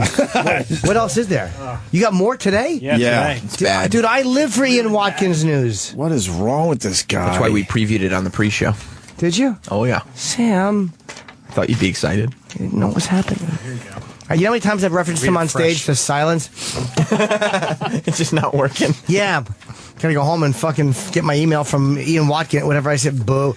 Pedophile rock star Ian Watkins and his partner spoke of having a child so they could rape and kill it as soon as she was born while they were making love. It was charged in British court on Monday. Because that sounds ridiculous. That's why he's giggling. Yeah, and it's also what I would want to do with a kid. Get rid of it. You think it went that far, his sickness, that they would actually have a kid together just to do that? Yeah. No. This guy sounds really fucked up. He's obviously very fucked up, but that sounds like just to keep the fantasy going. It's going to be tough for them to tour. Yeah, in the What tape. song was theirs again? Last Pull those diapers down. You're quick. In the tape, which was made in 2008, the couple allegedly discussed abusing the child as soon as she is born. While they're having sex, they're talking about him getting her pregnant so they could have a child to abuse. Like, this guy is a pedophile, so this is really fucking creepy. And he did fuck an infant. So it's like, or try to fuck an infant. So, like, you got to look at it like. Shouldn't he just be killed? Yes, I think so. I think the state should kill you if you're this bad. I would love to talk to the people that are completely against the death penalty. What do you do with a guy like this? You rehabilitate him. What do you do with a guy like this? You help him with his disease. Opie. But part of, like, see, unfortunately, this is online sex chats. I don't believe that they were going to go through with something like this. Maybe not. I mean, he's obviously a very sick individual, but I don't believe he was going to actually have a baby with his partner just so they could have sex with it and I don't kill know. it. I mean, I don't know, dude, he's gone into that. Normally, I would say I agree with you, but this fucking guy. Yeah, if he was all talk, yeah, then it would be different. But I've had some harsh discussions with girls about dirty things to do. I mean, not this, but the dirty shit, like stuff that we would never do. But the hot part of it was the fact that she was talking about something so taboo. That was what was sexy about it. Not even the idea of itself, but like, you know, wanting to fuck an infant. It's like, Jesus, that's. And he did try to fuck this video. If there's video of you fucking an infant, you're pretty much willing to go through it a lot. Yeah. He wrote in one of these chats, "Child molesters till we die." All right, kill him. Just fucking kill him. So judgmental. At least he's committed. Not wishy-washy. Wishy-washy. Yeah, wow, I hadn't read that. Yeah. That's just... Yeah, he's a rare case of someone. Because, again, like there was one guy who was... The cop who was convicted, Gilbert something of... Oh, yeah. And I actually know a girl who was in one of the videos. She's a friend of mine. Refresh my memory on this. He was a cannibal cop. The one who looked like Adam Ferrara. Who? The cop, yeah. He was into cannibal porn. And this girl, Pepper, I know, who's one of the fucking sexiest girls alive. And unfortunately, we're only friends. But she's a porn girl, and she is in one of the videos. She said that this cannibal cop would enjoy, which was girls being eaten and stuff like that. A really bizarre fetish. But he was fantasizing about eating people, and he was convicted, thank you, because... I think that they said he had like literally planned out his wife's jogging routes, and he was talking like he had gone further. But even that can still be part of the fantasy, right? Although I don't understand. I don't. Let me clarify. I don't fantasize about this stuff. Nor do I fantasize about fucking having kids and killing them. Right. You know, I understand the idea of going far beyond where you'd go in physical life. I don't believe he was going to go that far. Maybe not. I don't believe it. That he was going to actually have a baby with his partner just to do those. I think two once things. you acted on. Once you fucked an infant, though, dude, that's a whole. But to kill, like, have sex with your own kid right when it's born and then kill it. Part of that yeah, is. But I don't think he was thinking about it like, oh, that's my kid. That's just a thing. It's power. It's the ultimate. Oh, that's fucked up. In what can I do that's as dark as anything I can do. And it's, I think that the thing is this guy's probably got all he wants sexually. Girls would do anything, and he just kept upping the ante because he's a fucking junkie and a pedophile. Like, I mean, sex junkie. Like, would you do this? And like, for a mother to give you her kid and say, fuck, like, right. You know, it's just. What are the rest of the lost prophets saying about this? They're thinking of kicking him out of the band. They're thinking of they're going to do auditioning new singers? Yeah, they're going to do a couple more albums with him. They're like, with the whole Justin Bieber tour thing is off. Did we like one of their songs? Yeah. I don't know. His lifestyle. I respect. Give me the Lost Prophets, or did they get it out of the system? You can't take it out of the system. There's no reason you can't toe tap to those drums. No, they're in here. I just don't remember which one. Last Train Home. Last Train Home? Oh, boy. Got it. Did I like this song? Let me hear it this for was a big. second. And Rooftops was big. Your too. little tiny caboose. Yeah, they had 2 big songs. Yeah. No, I got it. Love this song. You forgot like about this. I never did, but I do now. After today, I do. You don't even know what it's about. You just like it. I did like this song. Yeah. Yeah, these were K-Rock songs. Yeah. What do you think happened to him that he went down this road? I don't know. Did you become that way because you're a fucking a vicious, awful person, or are you terribly abused as a kid, or is it a combination? I don't know, man. I don't know what makes someone. You got to think he was abused as a kid. Maybe, but and there's still no started down excuse this for that. road. Unbelievable. What makes you cross the line and fuck somebody who is really that? Like, I don't know what would make a person do that or want to fuck a baby. Like, how do you? I don't understand what makes your mind go to that place. But again, people don't understand what I do. So maybe we all have a door that slams shut. But we could deal with what you do. Well, yeah. I mean, I don't think it's that crazy. No, there's some evil fucks out there. You can't. The evil has no fucking limit. I've thought of Ian Watkins. Like, I've actually been out. I've been not in a good way. and I've looked at kids. And I'm like, how can you make that leap? Like, what type of mind do you have that you can make that leap to a non-sexual thing? Like a fucking, like when you smell a baby's foot, it's the cutest. All you want to do. My dick is a fucking nub. How do you marry those thoughts? I don't know. Psychotic. Because there's a piece of your brain that's missing. Maybe, or maybe it's a good part that's turned on. I don't know. Because you do something like that. Maybe we're all wrong. Yeah, maybe we're all wrong. We're missing out on those little spring chickens, those little hens. Because you go back to, all right, you do something like that. Then how do you live with yourself? So that means that means a piece of your brain is fucking missing. How does the baby live with herself at Tatlin? Huh? Just a question. Good point. Thank you. Appreciate that.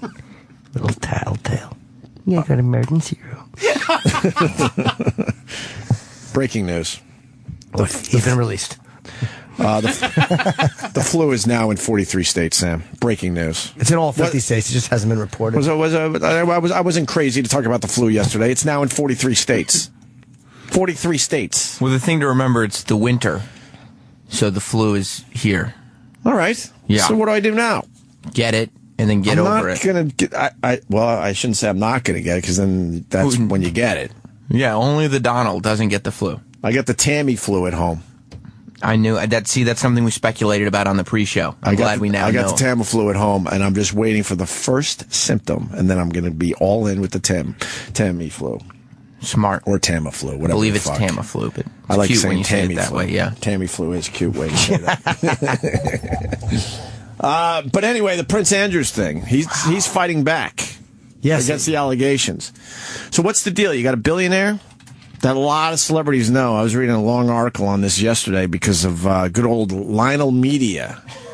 You want to get him on the phone? Lionel Media? We can cover it, I think. You sure? Yeah. We can handle it. Lionel, if you're out there, give me a quick call, because I read the article you linked on your Twitter yesterday. We can handle it. Well, I don't have all the names. That's kind of fun for us to piece it together. A lot of high-profile celebrities have a connection with this guy, this billionaire, who was convicted of some pedophile activity and spent 15 months in jail.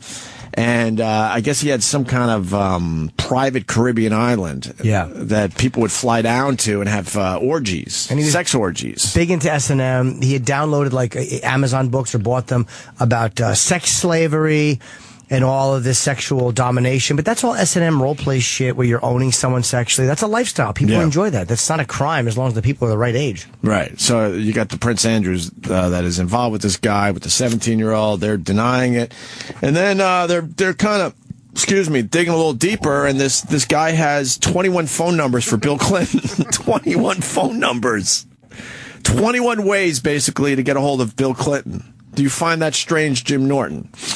No, 21 phone number. It's funny, a lot. That's a lot. Naughty boy phone Over how many years? I like that though? Bill Clinton has 21 numbers. He's got 21 naughty boy phones. I wonder if each one connected to things, or once someone became a psycho, that fucking phone number got thrown out. So, to be fair, why would this guy have 21 phone numbers for Clinton? He kept changing, probably. But what other business was Bill Clinton doing with this type of guy? For what reason? Because he's a big fundraiser? Yeah, I think they were just friends, yeah. Gave a lot of money to the cause? They chilled. For years. They hung out a lot. Clinton hung out with him a lot, flew with him a lot. That's his boy.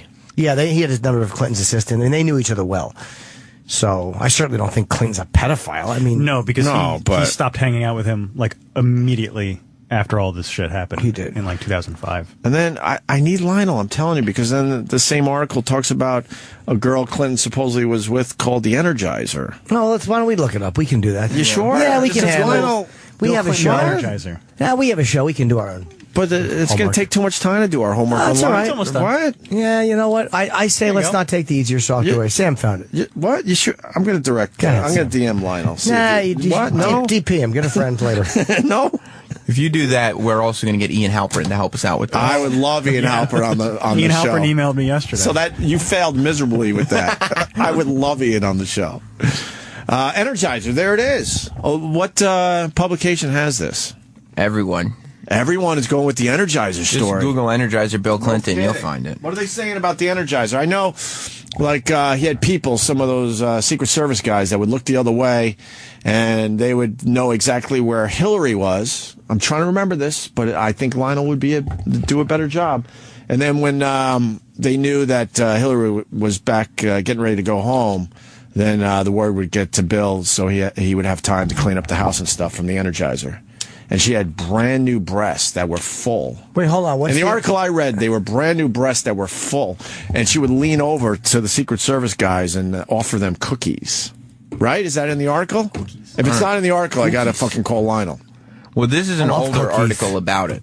Well, you don't have the same article that I read yesterday. There's updates to the Energizer. Different article. Yeah. But this has all that information. Oh, there you go. From July. All right, what do we got? The bullet points are Kessler She was writes, a regular at the Clinton home. That's where, in New York?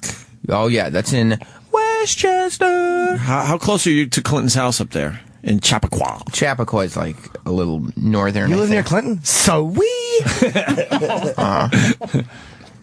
In Chappaqua. Secret Service agent says she had breast implants. See, I said that already. That's true. Do they say they were full? Yes. And new? Linda Tripp? They appear to be very perky and very new and full. There you go, see? See, I got this covered. All right, I'm good so far. One agent says Hillary Clinton is awful to work with.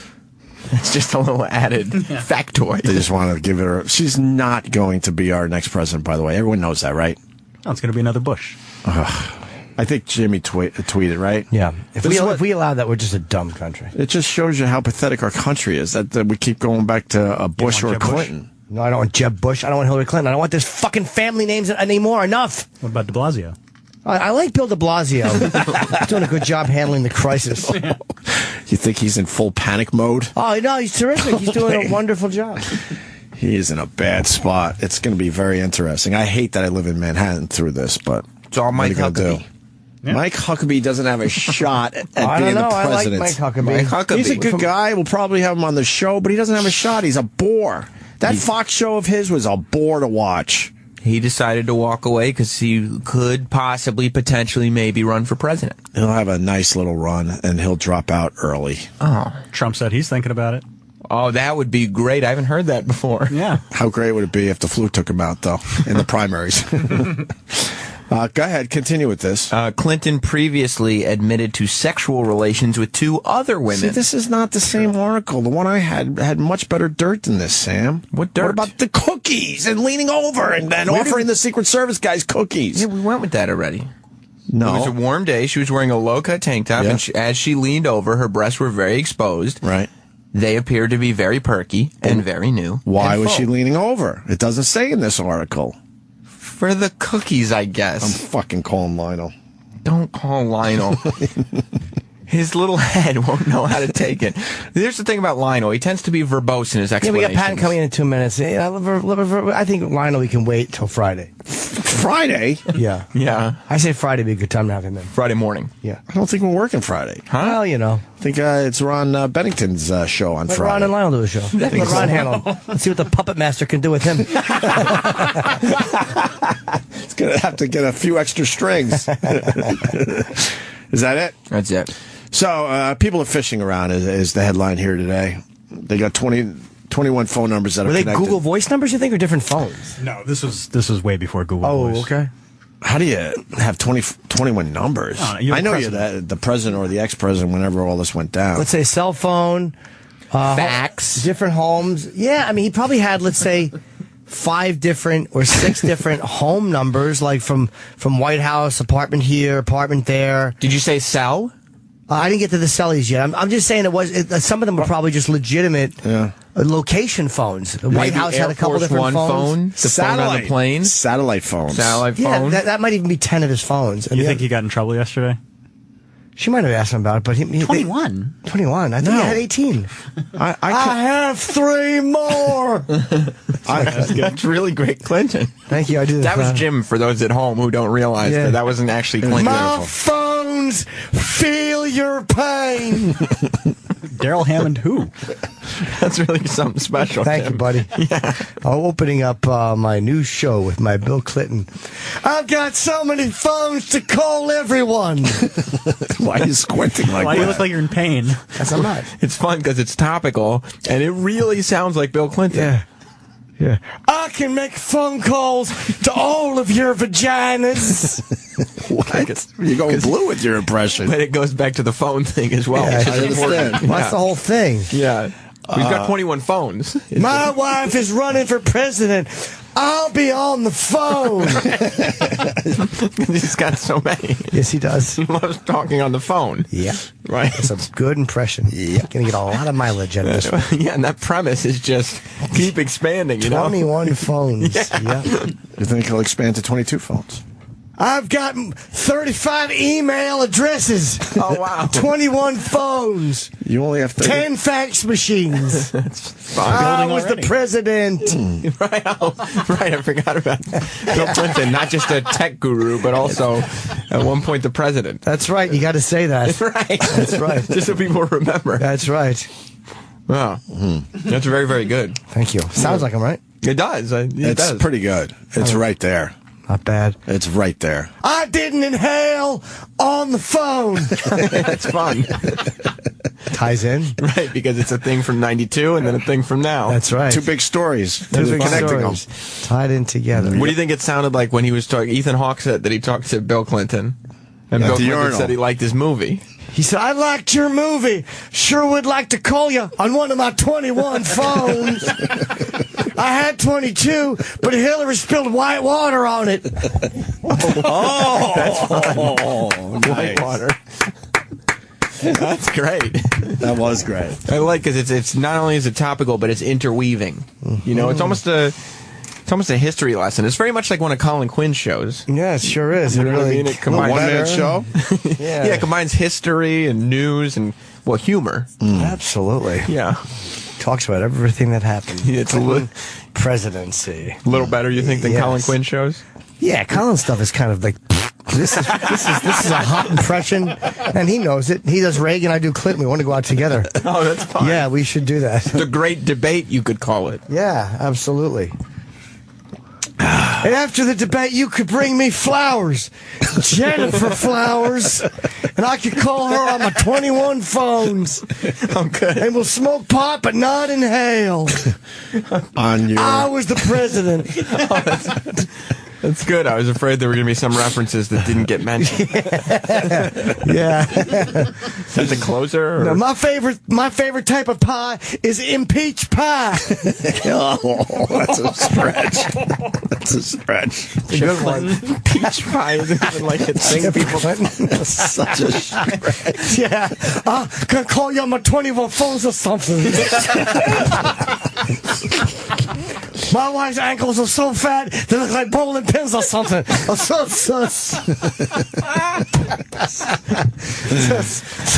I got some white waters at the bottom of my balls. Bill Chip Clinterson. Yeah, Chip Clinton. Joanna called the White House. No black people. Oh, except for the one now. My mother's a saint on earth. Oh, Chip Clinton. With his 21 phones. Yep, 21 phones. I got so many phones. My name should be Ma Bella something. Very, very good. Thank you. I was the president. Oh. Yeah. Yeah. That's right. I named my daughter after a New York place. We call it Chelsea because we was going to call it Hell's Kitchen.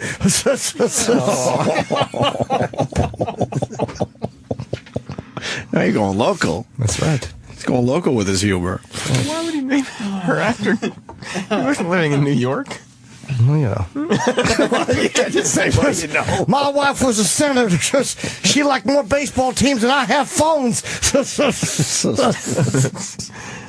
She wouldn't. She wasn't loyal to one team. Yeah. One time she lied about being in combat. This psychotic bitch should never be president. That's just kind of a statement. Do you like Chip Clinton? I love Chip Clinton. You think Chip Clinton actually carried 21 phones? I kept my pockets was always bulging, and they'd be like, "Your phone's ringing." I'd be like, "Which one?" And give me a half hour to answer them all. I like how Chip Clinton does two thumbs. Yeah, two thumbs. I'm your president. Fuck yes. Does he play an air sax or does he stick to the air guitar? Yeah. We was the sick effing puppies. That's right. I don't like to curse. President. Yep. Yep. Yeah, so Hillary's not going to be your president, Travis. Yeah, she's not worth a Hillary of beans. And she didn't give him stupid. And she didn't give him the business last night. I believe in the conspiracy that not even a conspiracy, they have an understanding. Well, yep. Yeah, when you're I that absolutely couple. believe that they have an understanding. I completely believe that Bill Clinton has been with a lot of fucking women. You bet I have. Sometimes my wife will call me, and I'd be like, I couldn't get to my phones on time. 21 of them. Oh, it's the president. Has nothing to do with what we were saying. I got some white water on her face and assholes. Her assholes? That's right. And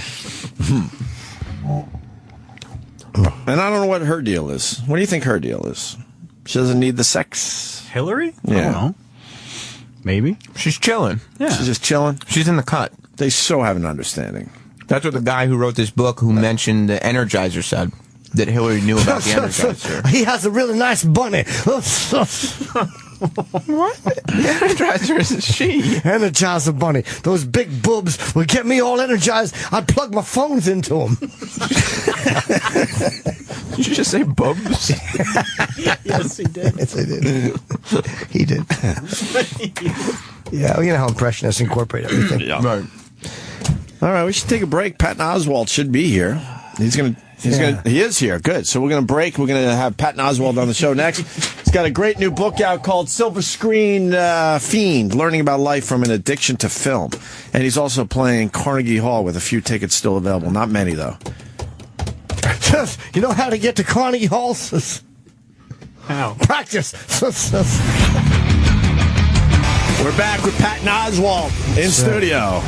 Hey guys, I'm ready to power jam and party mix. Very happy you're here. When are we giving away the panties? At the top of the hour? We could do that. We could do panties Tuesday. Let's open the phone lines to the Fraser Pays. Fraser Pays. I bet you've done a few of those shows over the years. Oh God, I did a show where they had that energy that I was just doing. Yeah, but it was all right. This weekend at the Comedy Factory Outlet, we got Patton Oswalt. Patton, go! And then they just kind of kicked me like I was going to sit there and do my act for 10 minutes. Yeah. So it was that energy, and then they just immediately shut down. And how'd you do it? Did you just do a bit? Well, I said, hey, guys, how are you doing? And then I was waiting. And they just like, what do you mean? How are you doing? Yeah, like, come on, go. Oh, they really? weren't talking. They were like, just do your... No, like, man, it doesn't work that... I can't just... It doesn't work that way. You got to have a conversation, and hopefully some jokes get out there. But you could see their faces were so sad because they had this, we can just kick back for 10 minutes now. And just watch him? And they're like, oh, no, we have to talk to... Well, that's awkward. What the hell's all this about? Like, you're going to go into a rant? They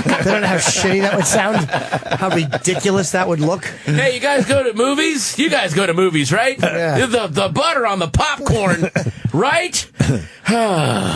I gotta ask you. Last time we talked to you, you said you were going to go off Twitter for the summer, and you did. I did. You came back on for one thing. Well, he said he would come back just to maybe to get a quick promo out or something. Yeah, there were a couple of things I had done, like things I had filmed that were going to come out during the summer that I'm like, well, I can't not promote these things. These people, they worked hard. I'm like, well, but I'm taking a break. So I just retweeted things that were like, oh, I'm doing this. Just little things. And of course, the minute I did that, people were like, oh, I guess you couldn't stay off. No, but you said you would maybe have a couple tweets during that. But in my 4-paragraph thing about leaving Twitter, which they couldn't read. How was it? Because I think a lot of us want to leave Twitter for a while. And it was great. I love the reasonable discussions you can have on Twitter.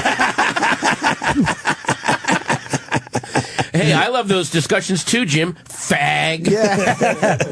You dumb home. You suck. I guess you don't. ... Because they didn't know how to do it in 140 characters. There's no continued, garbled, weird. There's no way you get hate on Twitter there, Patton. Isn't it weird how there's no way someone like you would get hate. The other day, this was on the 27th, I'm flying from Chicago to LA, and I tweeted out, there was we're waiting on the plane, and some mechanics went on, and then I just tweeted as a joke, mechanic just walked off the plane, face ash white, told the gate attendant, everyone's got to die sometime, let him on. Like, the plane, something's wrong with the plane. And then the next day, the Asian Airlines plane went missing. Oh, fuck. And so somebody... timing. Well, no, yeah, but again, I did it the day before. I didn't know. So then somebody... I didn't even respond to it, but I watched the discussion on Twitter. Someone said, really bad joke considering what happened today. And then someone said, well, yeah, but he made that joke yesterday. Yeah. It's not. And then the person said, he should go back and remove it. So wait a minute. So if any new thing that happens in the news, if any joke, you got to go back and erase that. That doesn't make... Well, that means that everyone will forget that they read your tweet. That's how that works. Well, you should, though. Do you know how many local guys in Germany had to stop doing their Hitler impression after he got a little randy? A little randy. Oh, is that what you call it? A little randy? Yeah. Got a little randy. A little rambunctious. So how'd you do it? I don't think a lot of us could get off Twitter for a whole summer like you did. It was, look, I said, I was very open about the first, 3 weeks. I was just looking at my @mentions and lurking and seeing what people were saying. Yeah. It wasn't just pure, and now I'm going to go and, walk in the forest and think. Mm-hmm. It took a few weeks, but by the time July rolled around, I went from June 1st to Labor Day. Middle of July, I had just forgotten about it. No kidding. Yeah. And here's what was really great. What you realize is, the people that are angry at you on Twitter and are saying stuff like, oh, that was racist or that was sexist or, you're not a comedian. Because I thought it would start affecting my stand-up shows. The people that are angry at you on Twitter, they don't leave their house. They're not the people that go to shows. They don't go to, not just shows, they don't do anything. So if you're fighting with people on Twitter and thinking, oh, this is my attendance is gonna drop my shows, those aren't the people in your audience. So that was a huge revelation. And also there was a big revelation of, you don't need to respond to people. You just don't need, it doesn't matter. You're just writing stuff. And when you realize you can't change their mind on something, then it's kind of freeing. Like, all right, he's an asshole. He'll always be an asshole. There's nothing you could say to that person to turn him around. But also you realize, oh, that was me when I was in my 20s. Angry at everything. Everything was... Of course. Outrage. Oh, I can't believe this. What are we going to... Just deal with it, dude. So what did you get done instead of tweeting? Patton sick. Yeah. I asked him. No, guys, you're spraying stuff in your throat. The flu's in 43 states. Guys, please. What state did you come from? Fluville. I came from. Yeah, you said you flew in. Oh, Chip. Little workplace. He's trying to tell us that his throat's a little dry from flying. From the plane to the I think hotel. he's got the flu. No, he's got green juice in front of him. It looks like green tea. He's got sprays, this is just the phlegm I've been coughing up. I'm just keeping this. That's not. The airplane and the hotel. Hotels are. You wake up in a hotel, all your boogers are dried up. It's the worst. I fucking hate that hotels have decided that you don't need to open your windows anymore. Yeah. Oh, you're on a spaceship, basically. It drives me nuts because the rooms, like you said, get so dry. Yeah. I'm all about opening windows. I don't give a fuck if it's freezing out. Yeah, but it's I need lawsuits. fresh air. Kids falling out the windows. They probably couldn't take it. People jumping, and then they get sued. They're like, fuck this. You're all going to be stifled. I feel so trapped. I'm like, give me, all right, then have something that opens where you can't have a kid fall out of. Yeah, there's days, and I feel really bad, but I'll sit there and I'll just run the hot water in the shower and close the bathroom to sit there and get a steam just to remoisturize. Right. I wake up, I'm so gross. But a steam is no fun unless somebody can kind of walk in with their towel and saunter over. Exactly. Saunter over. And also just you worry about being shot by a mobster. That's always great in a steam bath is the mob hit. Oh man, that went nowhere. No, I'm actually. It's a fair point. I'm gonna do the joke just died, nervous spraying the throat. So maybe it's better if you get hit by my. Well, that's the difference between us, though. This is why you're more successful because you went for at least a different angle on it, and I went right for the predictable. Guys blow each other. Come on.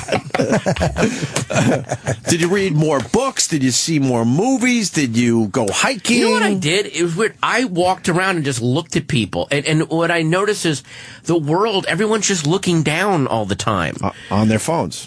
This is a golden age for pickpockets. I don't know why they're not just out there ripping off everything they can grab because no one's looking at each other anymore. Yeah, it's really weird how everyone's kind of looking down, and so it was, and it was okay. I'm trying to act because there was a time I just couldn't. I would get fidgety. I couldn't talk to people. I couldn't enjoy things. So I'm like, I check my phone. See what's going on. One other question, then we can move on. And do you feel dirty that you're back on Twitter then? How did you go back onto it? And how did it feel? It felt a little weird at first because I had gotten out of the thinking in terms of quick punch, bam, bam, bam. So it took a little bit to that's that. And then, but again, taking 3 months off, you don't feel like you got to do it all the time. Because I took 3 months off. I didn't lose any followers. The minute I went back on, people were like, you know what?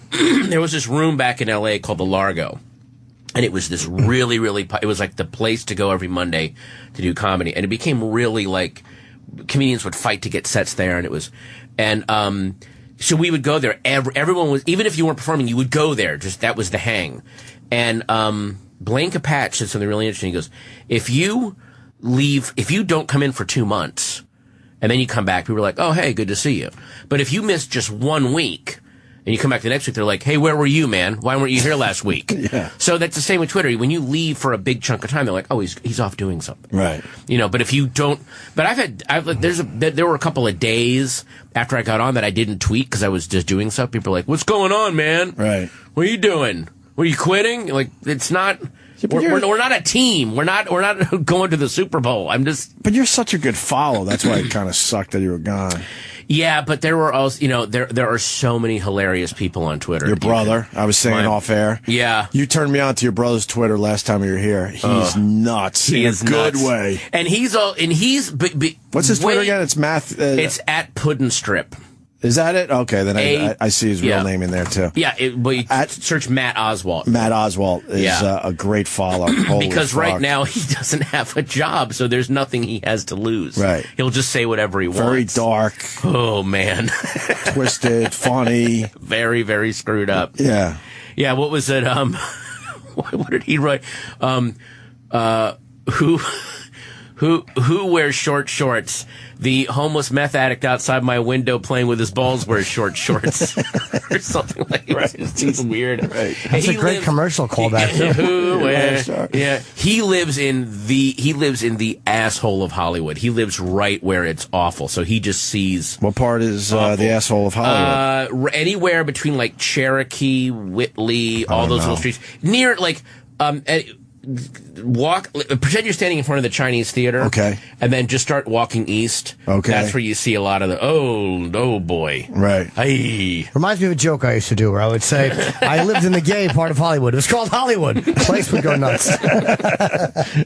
But those areas are fun. That's what I mean. There's so many fucking nuts in those places. And by the way, if Hollywood was gay, if that was a gay neighborhood, it would be way nicer because gay neighborhoods are always the best place you can possibly live. Yeah. The gays fled Hollywood They're like, fuck this. I'm not This living is too crazy This for is us. awful. We're going to West Hollywood, making it nice. Yeah. Now thank you, Jimmy. Yes, I learned that from Craigslist. But now Hollywood was just left to the freaks. Hollywood Boulevard is the freaks that scare away meth addicts. That is how crazy people on Hollywood. Yeah, it does get a little dicey at one point, and then West Hollywood is just delightful. Oh, it's gorgeous. Yeah. Real nice. The whole neighborhood. Well, West Hollywood is more Santa Monica Boulevard. Okay. But Hollywood Boulevard itself, late at night, and especially early in the morning, is wow. Wow, what happened? I was out there doing a little something for TBS a couple years ago. And doing a little TBS thing. And it was bragging out in Hollywood. Bragging a little bit. Yeah. And it was downtown LA. Uh-huh. Oh, wow, did I love that. Yeah. I loved it. Downtown LA is like Omega Man. Holy fuck, is that a cool... I was a little scared to walk around, not going to lie to you, but I loved every minute of walking around that area. Now, how many years ago was this? About 2, I guess, at this point. But then there's a really nice coffee shop. Yeah. Like they're trying to change downtown LA, so you get a little of both. It got real. I hate to burst your bubble. It's lost a lot of the sleaziness, and now it's turning into Brooklyn. Oh, in 2 years it's gone. Oh, it's crazy. No Downtown kidding. LA is like Williamsburg now. There's a little macrobiotic cafes and a lot of. Once you see people walking French bulldogs, the gentrification is happening. It's over. It's over. I watched a lady feed pigeons for well over an hour. She had her own bird seed, and she had a broom.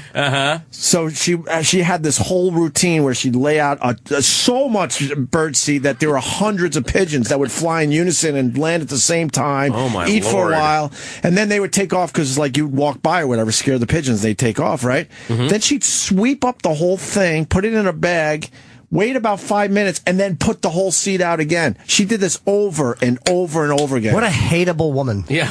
I was mesmerized by her. And she was pretty good looking, too. She looked like she could have been maybe a failed actress or something that is... yeah. She's obviously a failed mother. She's the problem. She's a fucking dusty, barren womb that she's trying to make up for. Have these fucking birds come. Oh, fuck. Zero. I loved it. These are my winged babies. These are my children. Some people were meant to have children. God didn't want me to have children. My uterus looks like the inside of the spaceship from 2001. Pure white, sterile. Yeah, my uterus has a palate in it. It has. It's just that I called my winged babies every day. Yeah, downtown LA is. I love the people watching. Totally. Yeah. Well, that's what. Then you should go walk up and down Hollywood Boulevard in the afternoon or in the morning. Go to Starbucks, get a little sandwich, get some coffee, and watch the people. Oh, New York sucks for that now. It's really changed drastically. The Lower East Side is still pretty good if you get down in that area. Yeah, but the Lower East Side is still like old school New York. You'll see some junkies. But then at night, it's like all like college frat dudes. I know, it's pretty much the last weirdos aren't place. there. Yeah.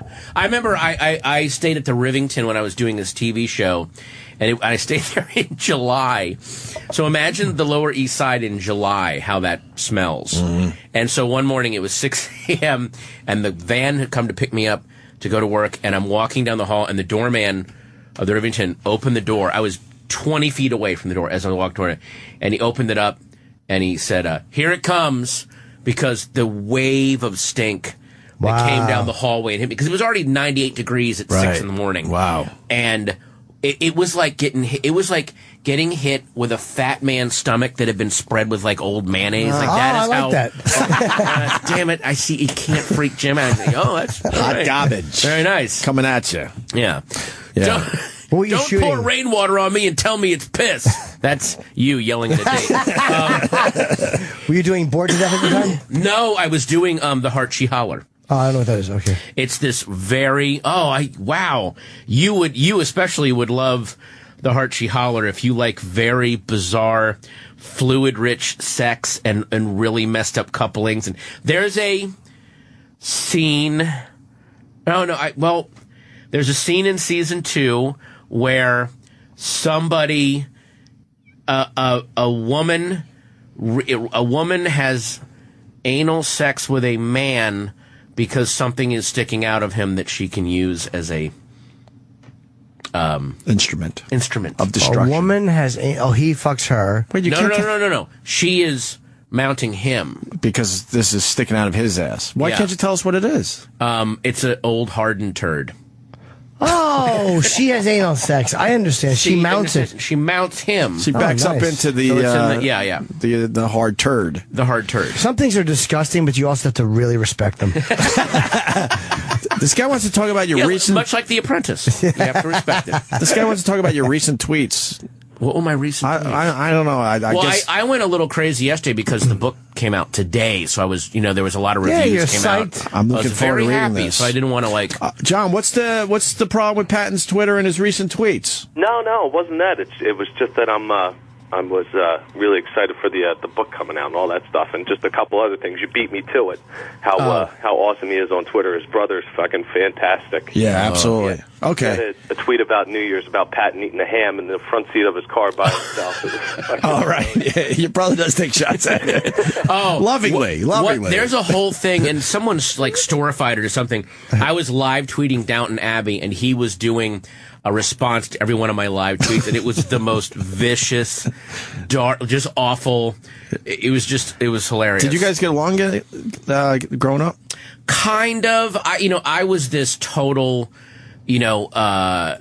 artsy kind of indoor, and he was totally athletic, like sports, and I was, I'm reading Willa Cather's My Antonia right now, and so it was there was a lot of that, must we throw this ball around? It literally was that kind of very different. Yeah, very, very different. Very like the Keaton household. It was very. It was very much like the Keaton household. So there was that kind of kind of tension. But I mean, we always. I love him, but we drive each other nuts. He gets on my nerves. Before we talk about he's so dark. Yeah. Before we talk about the book, you're playing Carnegie Hall for the first time. That's got to be really exciting. Yeah, Carnegie Hall. Have you ever been to or done a show at Carnegie Hall, Jim? No, but I have gone by it in a cab many times. So the same thrill. Have I ever been there? I don't know if I've ever seen a show there. Even something's telling me I have, but I don't know if I've ever been inside. I've never been inside. I'm going to go inside for the first time this Friday afternoon, because I asked, can I please come in early and feel the room out, It's a great room for comedy. I saw Kevin Smith there, Louis C.K., Bill Burr, and Stephen Lynch, a a lot of our guys that those guys are hacks. But this is going to be a good show. This is real comedy, finally. It's a great room. Are you freaking out just because it's Carnegie Hall? I'm freaking out because of the... beyond the history of people like Groucho Marx and Richard Pryor and Andy Kaufman and Woody Allen being there, but Bill Burr and Louis C.K., those guys, were in that room. You're breaking the redhead comic streak. I really am. Yeah, these redhead sons of bitches. I mean, there's still some. I'm also really happy that because for the last couple of weeks it was selling okay, and then this week it's been now it looks like it's going to be a sellout. So that's how it is. You start okay, and then there's that little dip, and you're like, oh God, I'm dying. Yeah. They don't care, and now it's coming together. I mean, I know there's still that, and then the Tower Theater in Philadelphia I'm doing the next night. Nice. Which is also huge, and the ticket sales are a little weird, and then there's now, again, it's like they've got to wait till the last minute. But then you realize, wait a minute, but if my fans are like me, yeah, they're going to wait till the last minute. But that's got to panic you guys when they start buying tickets last minute. Well, not only does it panic us, then the venue starts calling your PA guy, why aren't they selling? And you got to go, these are comedian fans, it'll be okay. Relax, don't worry, it'll be all right. Very last minute. Why is Carnegie Hall so special, though? Because it just has this, the people that have done. Yeah, and it's become the reference. But they've played, these same people have played everywhere else. Yeah, but everywhere else doesn't have the history behind it. And then, you're right, it isn't a a slang term for success. And also, this is going to sound really, it's the kind of thing that your parents go, ooh, like that's they're finally impressed. Oh, he's doing like I bought my parents train tickets on Friday to come up. I want them to see me at Carnegie Hall. Good for you. Yeah. And once I get on stage, I'm just going to berate them for an hour. You should. You listen, you sons of bitches, get up here. Yeah, then demand your money back from the train, or demand a receipt so you can write it off. Start screaming at them. Make them stand up. Yeah. Acknowledge them during the show. Remember when you told me right. I should? No, they could not have been more. You're going to be absolutely great at Carnegie Hall. So a few tickets still available for Friday night. And this guy Mike Kaplan is opening up. I know, really Mike. Funny. And Bridget Everett is doing a song. I begged her to do a song, and she's doing it. She's so amazing. She tours with Amy. Like I'd be kind of freaked out to go on after her because she's such a powerful. I know, but I wanted to like kind of fill the room up, like make and then have, and also if it's really powerful and amazing, I can talk about that. Like, okay, now I got to follow her. 'Cause, yeah, she's amazing. She's amazing. What are you gonna do? An hour? I don't know. I have a set at 10 at the Cellar, so I may have to cut it short. Like I'll do as much as I can, but I got to get over there. Got to get out of there. Got a 10-minute at the Cellar. So imagine you do 9 minutes at Carnegie Hall. Oh, guys, I'm sorry. I got a thing at the. Part of me really, because my wife is coming up and she's like, should we go get drinks afterwards or something? I'm like, I kind of want to go to the Cellar afterward. Right. Like, of course. Like after Carnegie Hall, just going up at the Cellar and just.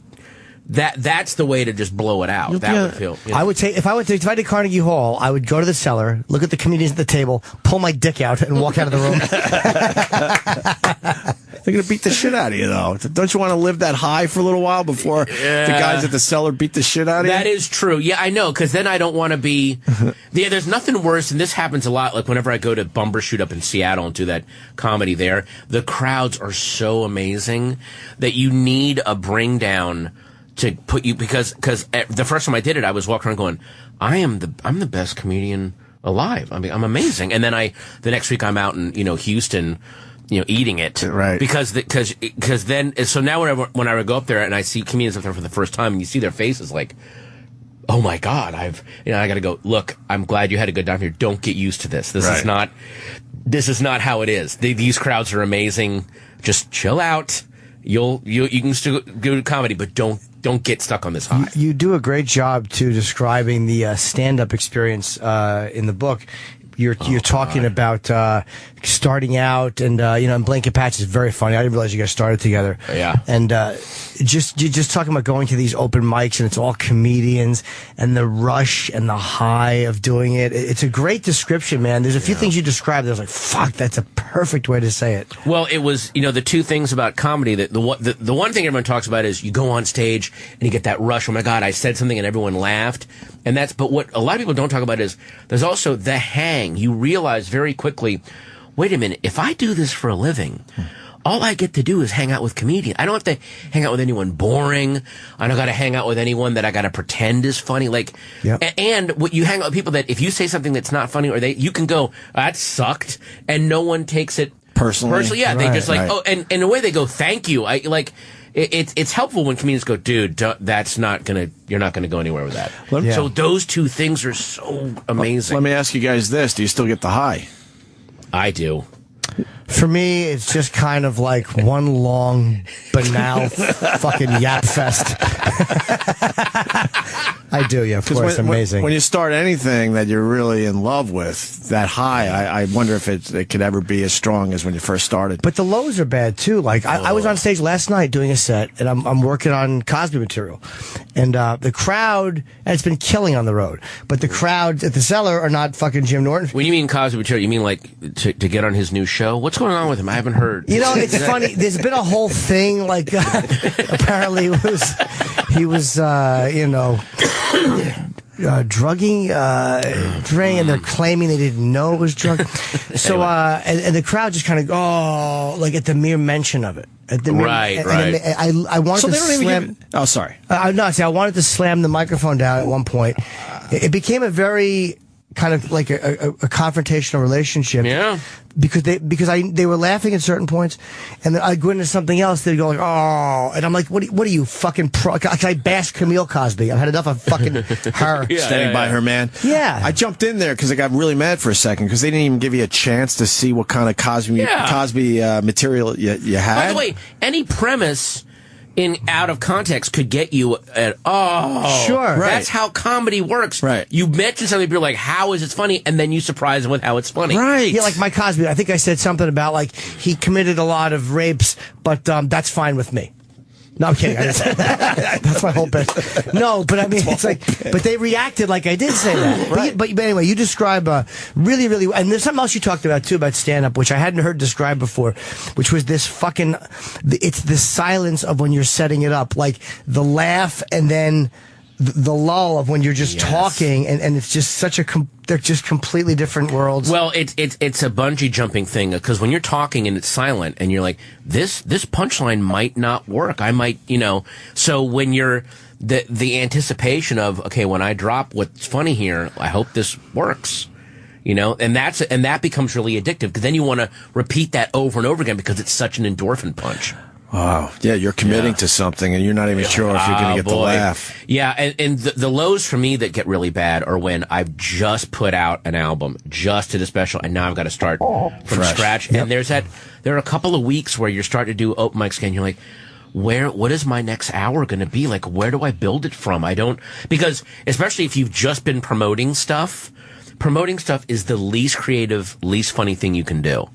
You know what I mean? And so you're like, I'm not generating any new material because all I'm doing is talking about the old stuff. Mm-hmm. And that gets a little panicky for me. I've had, because I'm shooting actually a week from Saturday in Boston, and normally after I shoot. Shooting a new special? Yeah. No kidding. I immediately drop the material. Immediately. But this time, I think I'm doing gigs. It'll air like early April, I think. I think I'm doing gigs until like the end of February. I'm going to take some more gigs. Well, but you'll be okay, because as long as you're doing it, then it'll air. Like, in other words, the people that are seeing you are not feeling like they're ripped off. No, but I'd rather still have 3 months of working on material before it airs. Yeah. Right. But that is the weird. It's like when you just got to drop, and it's also a relief to drop it. You're like, I'm done with it, but then it's fucking, I'm the mayor of Bomb City for a while. Oh, yeah. I fucking have nothing for 2 months. Yeah. But how do you guys deal with that, too? It's material works and kills. What do you mean? How is it easy to just drop that and go, all right, I'm done with that? No, it's not easy. You have to force yourself. Right. I got to now give up this security blanket that I took a year to put together. Do you ever go back to some of those jokes? The only time I've ever done an old joke on stage is when a lot of people are yelling for a specific thing. Oh, you're one of them. But I don't. But I tried it. Like, I don't want to. Because I remember there was a comment one time after I did Cobb's Comedy Club in San Francisco. I did a couple of old bits because people were yelling them. So I said, okay, I'll do these. And then someone wrote in a comment thread either on the site or something like, I went and saw Patton Oswalt last night in San Francisco. What a ripoff. He just did stuff from his old album. No, he said he did this bit, and this bit. And then he didn't even do this one. So it wasn't that he was angry that I did old material, it's that I didn't do the old material that he wanted to see. So his picks. So you realize, there's no way to win doing that. So it's better just to go, I'm doing all new stuff. Once in a while, you dip back accidentally, like a premise. Like, there's a couple of premises that I go back into, like, where I realize, that was kind of like a joke I did on my second CD, but now I'm going to this way with it instead of that way. Yeah. So it's a different joke that is like the first 30% is the same.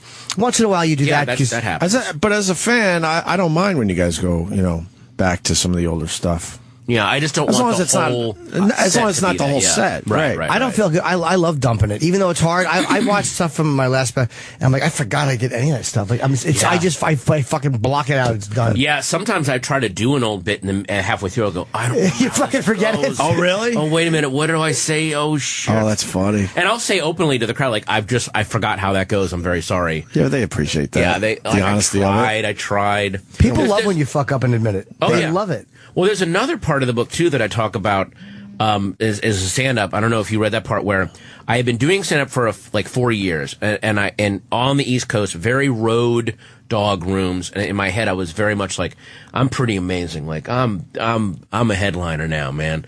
And I was starting to headline on the East Coast a little bit. But when I mean headline, I mean they would just let me close out the show because I was willing to do it for $50 to say that I was a headliner. It was all ego.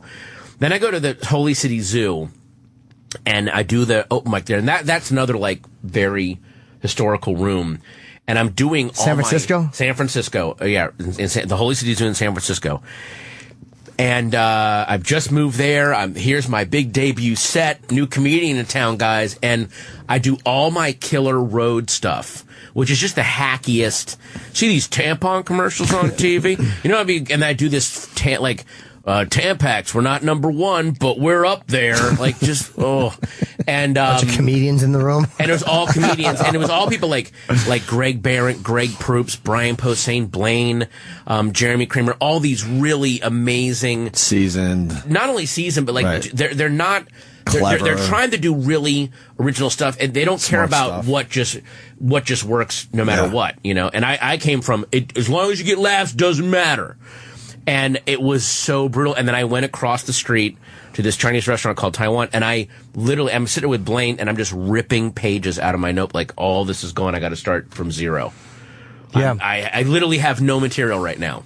I just moved to town, and none of my shit works. Yeah, there really is a difference between like the road but some people get so caught up in thinking like they don't know how to balance the road with the city. Yeah, and they try to be and they actually throw out funny things that are legitimately funny because they think it doesn't make them seem smart enough. And there's a line you got to walk where you got to realize you're not like Carlin didn't make his audience think he was smarter than them. You know, you're not there to be more brilliant than them. That's what I went too far the other way with place like then that led to a place like the Largo, which was an amazing room, but then there were some people that they just got good at rooms like the Largo and they didn't do enough of the road. And you have to do a little bit of both. You got to do these great rooms like I'm paraphrasing Jerry Seinfeld. A room like the Largo helps you write, but a horrible one-nighter in Ponca City, Oklahoma helps you edit.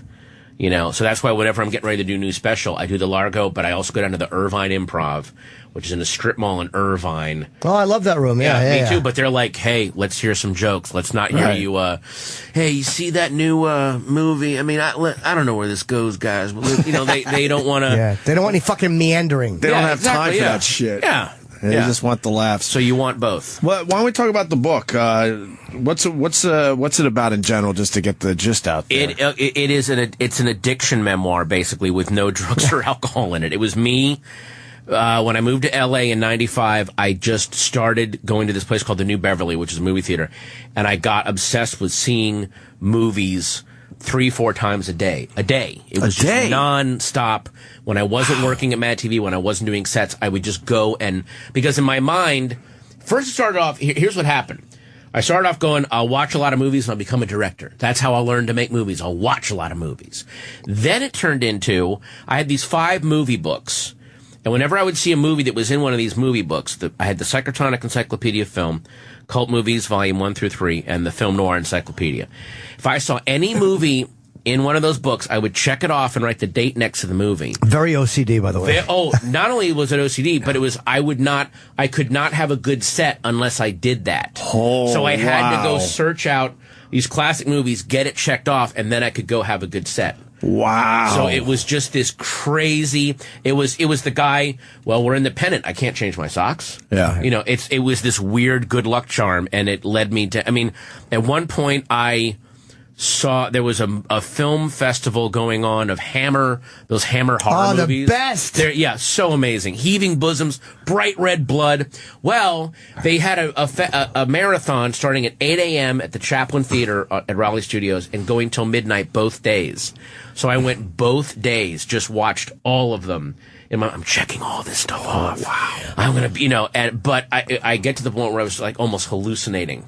the movies all began to blend into one another. Who's better than Christopher Lee? Who's better than fucking Christopher Lee in this Hammer Peter film? Cushing. Yeah, okay, good call. Well, no, Together. I'm just saying that my favorite moment is there's a movie called Frankenstein Must Be Destroyed, and Peter Cushing is doing this. He's just sliced up this woman's husband, and she doesn't know. Like he's Dr. Frankenstein. He's just totally evil, and she's come by to. Have you seen my husband? He goes, no. I haven't seen her dead, but don't worry, I will certainly find her. And he's like being the sweetest old man, and he goes, well, I'll see you. And he bustles her out the door, and then he closes the door, and then just turns and goes, pack, we're leaving. And it's genuinely frightening. It's like a gunshot because he's being this sweet, and then he turns and he's just the most psychotic, evil. It's one of my favorite moments in a movie because it's also at the point in the movie where they know that the audience is getting a little fidgety. So let's just have our lead actor scream right at the camera as loud as he can. It's a little jarring. Yeah, it's like, Jesus, what was that? So, did you run out of movies to see though? If you're doing 3 or 4 a day, you ever see The Godfather? The Godfather. I saw. It's good. Yeah. How do you not run out of movies, though? I mean, it is L.A., so they have a lot more going on. But L.A. and New York are the two places where you can never not have a movie to go see. Either something new or they're running some class. They're doing a big festival of everything. New York and L.A. are the box sets of movie going. Where watch everything by this director for the next 2 days. Mm. We've got him. Here you go. I went online and watched the first film ever shot because you talk about it, that 2-second. Oh, in the garden, something. Rondelet garden scene. Rondelet garden scene. Oh, weird. Real shitty movie. The sequel was much better. It's 2 seconds. It's the first movie shot. But Ernest Borgnine's great in it, though. He is good. He pops. You're like, that guy, he's going to be great. The sequel was better because they added a laugh track. Why only 2 seconds? The technology was that shitty? Oh, it's 1888, I think, 1888. right? Yeah. And what is it? 2 seconds It literally is like people in a garden kind of walking, but one guy looks like he's maybe walking back. It's very weird. Can we get someone on the computer and we'll show you? It's a very odd. And it's 2 seconds. 2 seconds long. It almost looks like a guy testing out the camera. Like, does this work? I'm going to watch the film these people walk around. But it's just weird to see. Why are they calling it the first film? It was the first motion picture that was ever taken. Yes. They ever shot. Okay, yeah, okay. And it was that. It's just weird to see people. It's like when you watch. If you go online, you can watch bloopers from 30s and 40s films. So it's weird to watch like Lou Costello go, fuck. Like you just don't expect to see. Never heard that. Where have you seen that? Oh, just go look at old Abbott Costello bloopers. These guys. Oh wow! It was all internal. They would put together the bloopers and show them to themselves at the end of the studios. Christmas party, whatever. So yeah, you'd see guys like, God damn it, what the shit! I fucked that up. See that? It's really weird. Like that's Abbott Costello cursing, But also to see a movie where it's 1888. It's the way. People were dressed and all that. There's another movie someone shot in 1908, and they sat on the front of a trolley car in San Francisco and just went down Market Street filming. So it's just people walking around, but they're in top hats and big hoop dresses, but there's just normal and it's so bizarre. You're right. To see that, you're not used to seeing motion pictures and people when they do it in movies, it's done up very big, like it's 1908. But these are people just kind of shuffling, just going through their day. It's not a big deal for them. Why couldn't they figure out clothing back then to be more comfortable? I don't know. That looked really uncomfortable. But I, based on what came before, that was comfortable as far as they knew. Right. That was. I'm just going to relax and put my top hat and my tuxedo on. Right. Just kick back for a little bit. No air conditioning. The monocle. They couldn't figure out how to just have two and. We didn't have to switch your eye. No toilet paper. Like everyone just stank back then. I don't get it. Look up the first film ever done. What's it called? Rondelet, Rondelay garden scene, and it's just people. And there's a money shot in it though. But yes. By the way, how soon after they shot that did someone go, we should film someone? Fuck. This is actually whether you knew that this is the second thing ever shot. the first one they just. Oh my God! Face Off is getting the there it is. Can hear it. Hey guys. Yeah, I think the first one. I think the first film's called Balls on Thomas Edison's Chin. That's it. Yeah, that's it. And that's being looped. Yeah, that's just being looped. Wait, that's it. It's literally just four people. Chick has a top hat on, and it looks like William Frawley in the back with the fucking white jacket. Yeah, but it looks like he's walking backwards almost. Let me see. Run it through, Sam. Hit play. Yeah. Yeah, don't run it like it's a Zapruder film. Just run it. Well, now they're doing it frame by frame. Oh. That is fucking weird, man. Yeah, you can't tell he's do-si-doing. It looks like they're doing like a dance. Oh, you know what? It does look like they're dancing. Right. But the lady dancing isn't really into it. She's just kind of standing in place, and he's trying to, all I want to do is zoom, zoom, zoom, zoom, zoom, zoom, zoom. The guy in the background is dancing around the women. Or maybe it's just the men are dancing, and the women are like, what the fuck are you doing? This is terrible. We're doing a circular thing, hun. They've all been dead for over 100 years. They probably died 2 weeks after they shot exactly. this. Yeah, Back then, what was it, 40-year-old life expectancy? Yeah, exactly. You'd eat a piece of bad pork at a restaurant, drop dead. People were, bad really pork. Strange. So then, so you go to L.A. and you're obsessed with watching films, and then... Then what? Well, how'd you get out of it, or you never really got out of it? I got out of it because I went to see The Phantom Menace, and it was in 1999 to the day. Are you kidding? I'm not kidding. It was May 20th, 1995 is when I started this. I went to the New Beverly and saw Sunset Boulevard and Ace in the Hole. May 20th, 1999, I went and saw The Phantom Menace. And it was awful. But then for weeks afterwards, I would get together with friends and we would all just run our mouths about how terrible that movie was. And then I realized he made a terrible movie. He also made great movies. And all we're doing is sitting here talking about it. I'm not doing anything. So I realized I'm in the same place now. The first couple of years before I did stand-up, I would just sit around and bitch about how does that guy on TV? He's terrible. Yeah. But, well, why don't you fucking go do something then? So... then it turned into okay, I got to start trying to. So then I started writing screenplays, and nothing got made, but I'm trying. At least you're creating something. I'm trying to create something rather than. And I still go see movies, but I was the kind of guy a movie should be like a glass of wine you have with your dinner. I was the kind of guy that was let me eat a roll and some ginger ale so I can lie my stomach, and then I can just drink this bottle of whiskey by myself. It's you're not enjoying this the right way. Enjoying this. You should have a shot with your steak, right? But you shouldn't eat the roll with the steak just so that your stomach doesn't burn. I gotta have my whiskey now. That's how I was enjoying movies. What was the funny line? You had a line in there about something about Van Gogh and how the people he was so they wanted Huey Lewis in the news, and they got Gigi Allen and the Murder Junkies. It was really funny. He was I didn't know that for a while Van Gogh was a preacher. Okay, but he was of the I want to be like St. John. And he wanted to be like St. Francis of Assisi, just crazed, filth, total. And the flock was we just wanted a nice sermon, and you're up there screaming. So it was we'd love to hear I want a new drug, and you're doing I kill everything I fuck. I don't know what's going. This is my daughter's 16th birthday party. I don't know why you're, singing "Die When You Die." Can I just so? Did he really fucking cut off his ear for a hooker? I knew it was a cut off his ear. I didn't know it was for a prostitute. I don't know. I mean, from what I've heard, it wasn't his whole ear either. It was a piece of his ear. And he gave it to some people say it was a prostitute. Some people say it was just a woman named Rachel who lived in the town. Who then, after that, it'd be hard to date her. No kidding. You bring her some flowers, it's not a piece of an ear, but I guess. Is that ear still around somewhere? Oh, that's a good, I don't know. She probably threw it out immediately. That fucking Vinny creep gave me a piece of his fucking ear this time. Look what Vinny did. Some of that weird shit is still around. Body parts and stuff. Isn't John Dillinger's dick in some? I think that's one of them. It's in a jar somewhere. Yeah, you have that. I do. Yeah, it's framed. I'm trying to remember some of the stuff that has been saved over the years. Maybe the listeners could help us out. Yeah, his death mask. I know Dillinger's death mask is saved. They made a death mask of his face. Oh wow! Is Mickey Rourke's original face anywhere? Where would that be? I think that might be in the Smithsonian. So the book, you really haven't said what the book is about officially, because you said it started with you obsessing about movies in '95. You got out of it in '99. It's about me being addicted to movies, having it fuck up my life. It fucked up my, my writing job at Mad TV because I was an insufferable asshole. It fucked up some relationships I had with people. I had a girl dump me with good reason because all I wanted to do was see. And then it was starting to affect my stand-up because I was trying to see a movie and then get to a stand-up gig. I almost was having car crashes. It was crazy. And then so I was like, I'm not enjoying these movies anymore. It becomes a thing to do instead of something you wanted to Yes, it became I would, and every Thursday I'd get the new LA Weekly and just look through the movie, okay, I gotta go see that. And it was just mapping out, that was my whole life. It's an event. How many movies do you think you've seen in your life? Thousands. But at the worst, at one point because I had them on the calendar, I saw 252 movies in a theater in 1 year. So that's just the whole.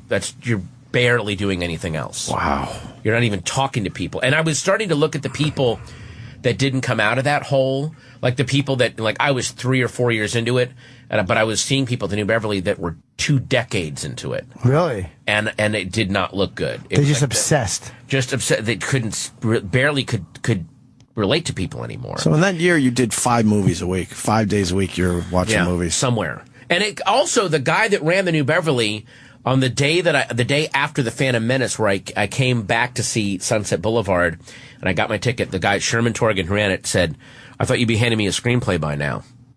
So even he was like, "You're doing this too much. Like, I'm glad you come here. I want you to come see movies. You shouldn't be seeing them this much. So you should be going and doing something." I'm learning that this seems like it's a thing. It's not just you. There seems to be a whole bunch of people out there that do this, and it's their addiction. There's a documentary called Cinemania. It's about these 5 cinemaniacs who live in New York. It is insane. These people. It's beyond even what I was doing. There's a woman in there, and they do it. It's a really well-made documentary where they start off with a guy, and you're watching him going, "Wow, this guy's nuts." And then they go to the next guy, you're like, "Oh, no, this guy's nuts." And then the third guy, and then the last person is this woman who is just bonkers. And she's been banned from, like, MoMA and stuff because she gets into fights because you got to tear her ticket the right way. Oh God, another fucking one of those. To like every screening, she has to have like 5 of the programs, and they go into her apartment, and it's just there's nowhere to sleep. It's all just stacked with every film calendar, film program, every giveaway cup. No. She probably has some cool shit though. Oh wait, yeah. I mean, if you want all of your all the giveaway Jurassic Park 2 cups from Burger King, she has them up in her pantry behind the giveaway cups for Batman Forever that Burger King did. Is it a dirty apartment? I was going to say you probably have to dig through all the cat poo to get to the good stuff. I mean, I don't even know how dirty it is. I mean, there's no electricity in it, so when they're filming it, it's just the light from the camera, and it's literally going through this maze of things stacked up. OCD. It's so terrifying. Unmedicated zilch. Yeah, and I was getting towards that. I was heading there. I mean, it was all just going home and unmedicated zilch. You'd be a great therapist. So what's your prognosis? Unmedicated zilch.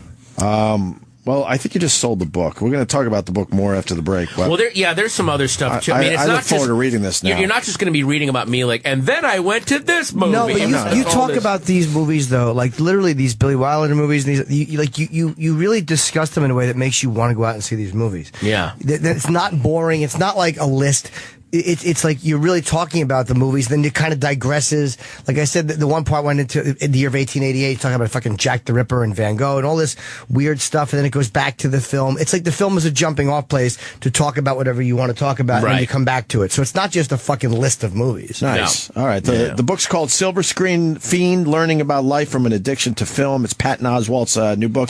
You got book signings tonight at Barnes & Noble in Union Square at 7. Yeah, that's a good one, because it's freezing outside, but there's a lot of room in there to stand. And then that's a really nice part. You will not be outside. And then Thursday, World Bookstore in Jersey City at 8 p.m. Yeah, Patrick Wilson's going to be moderating that. Who's that? The most handsome actor on the planet. Yeah, he's great. It was me because we did that movie Young Adult together. Oh, he was in Young Adult. Was he in Young Adult? Yeah. He was the object of Charlize's affection. That guy. Yeah, so the movie where I get to be shirtless, against the most physically perfect woman on the planet.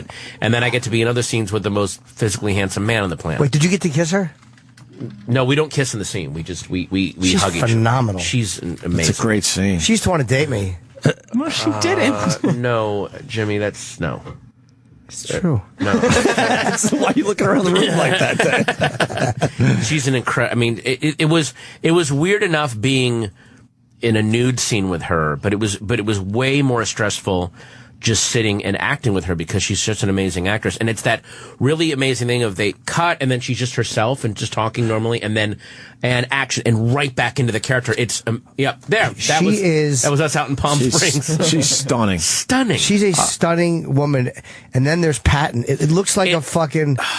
Like something your parents wrote her and said, our son has needs and would like you to put your arm around him. No, know what I look like? I look like, and I use this term a lot, I look like I'm a little bridge troll, and if you answer my questions, you get this woman. Like, in the picture, I'm like, if you answer my questions, you may have the fair maid. Like, she's under this curse. Wow, is she pretty, And man. you were absolutely great in that movie.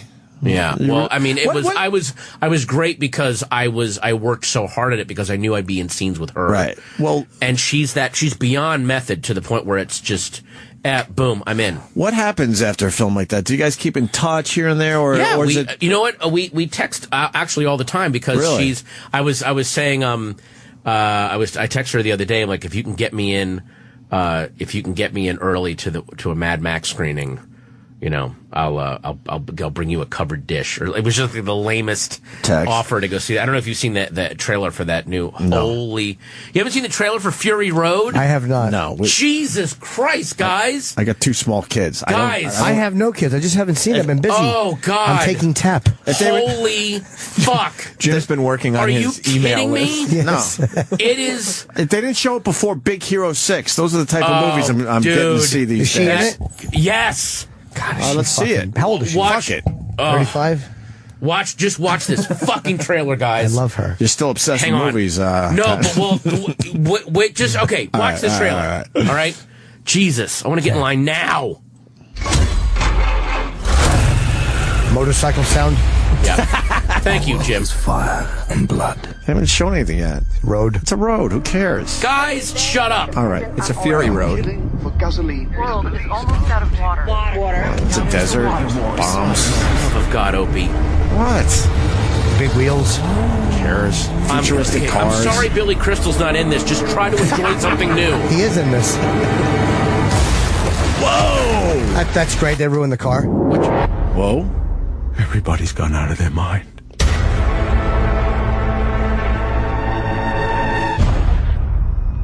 You're not the only one, Max. A world without hope. Out here, everything hurts. Without law. Uh-oh. You want to get through this? Do as I say. Without mercy. Now pick up what you can and run.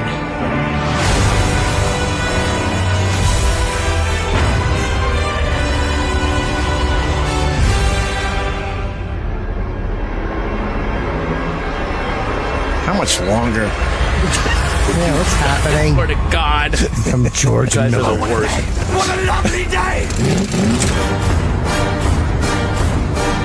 World goes mad.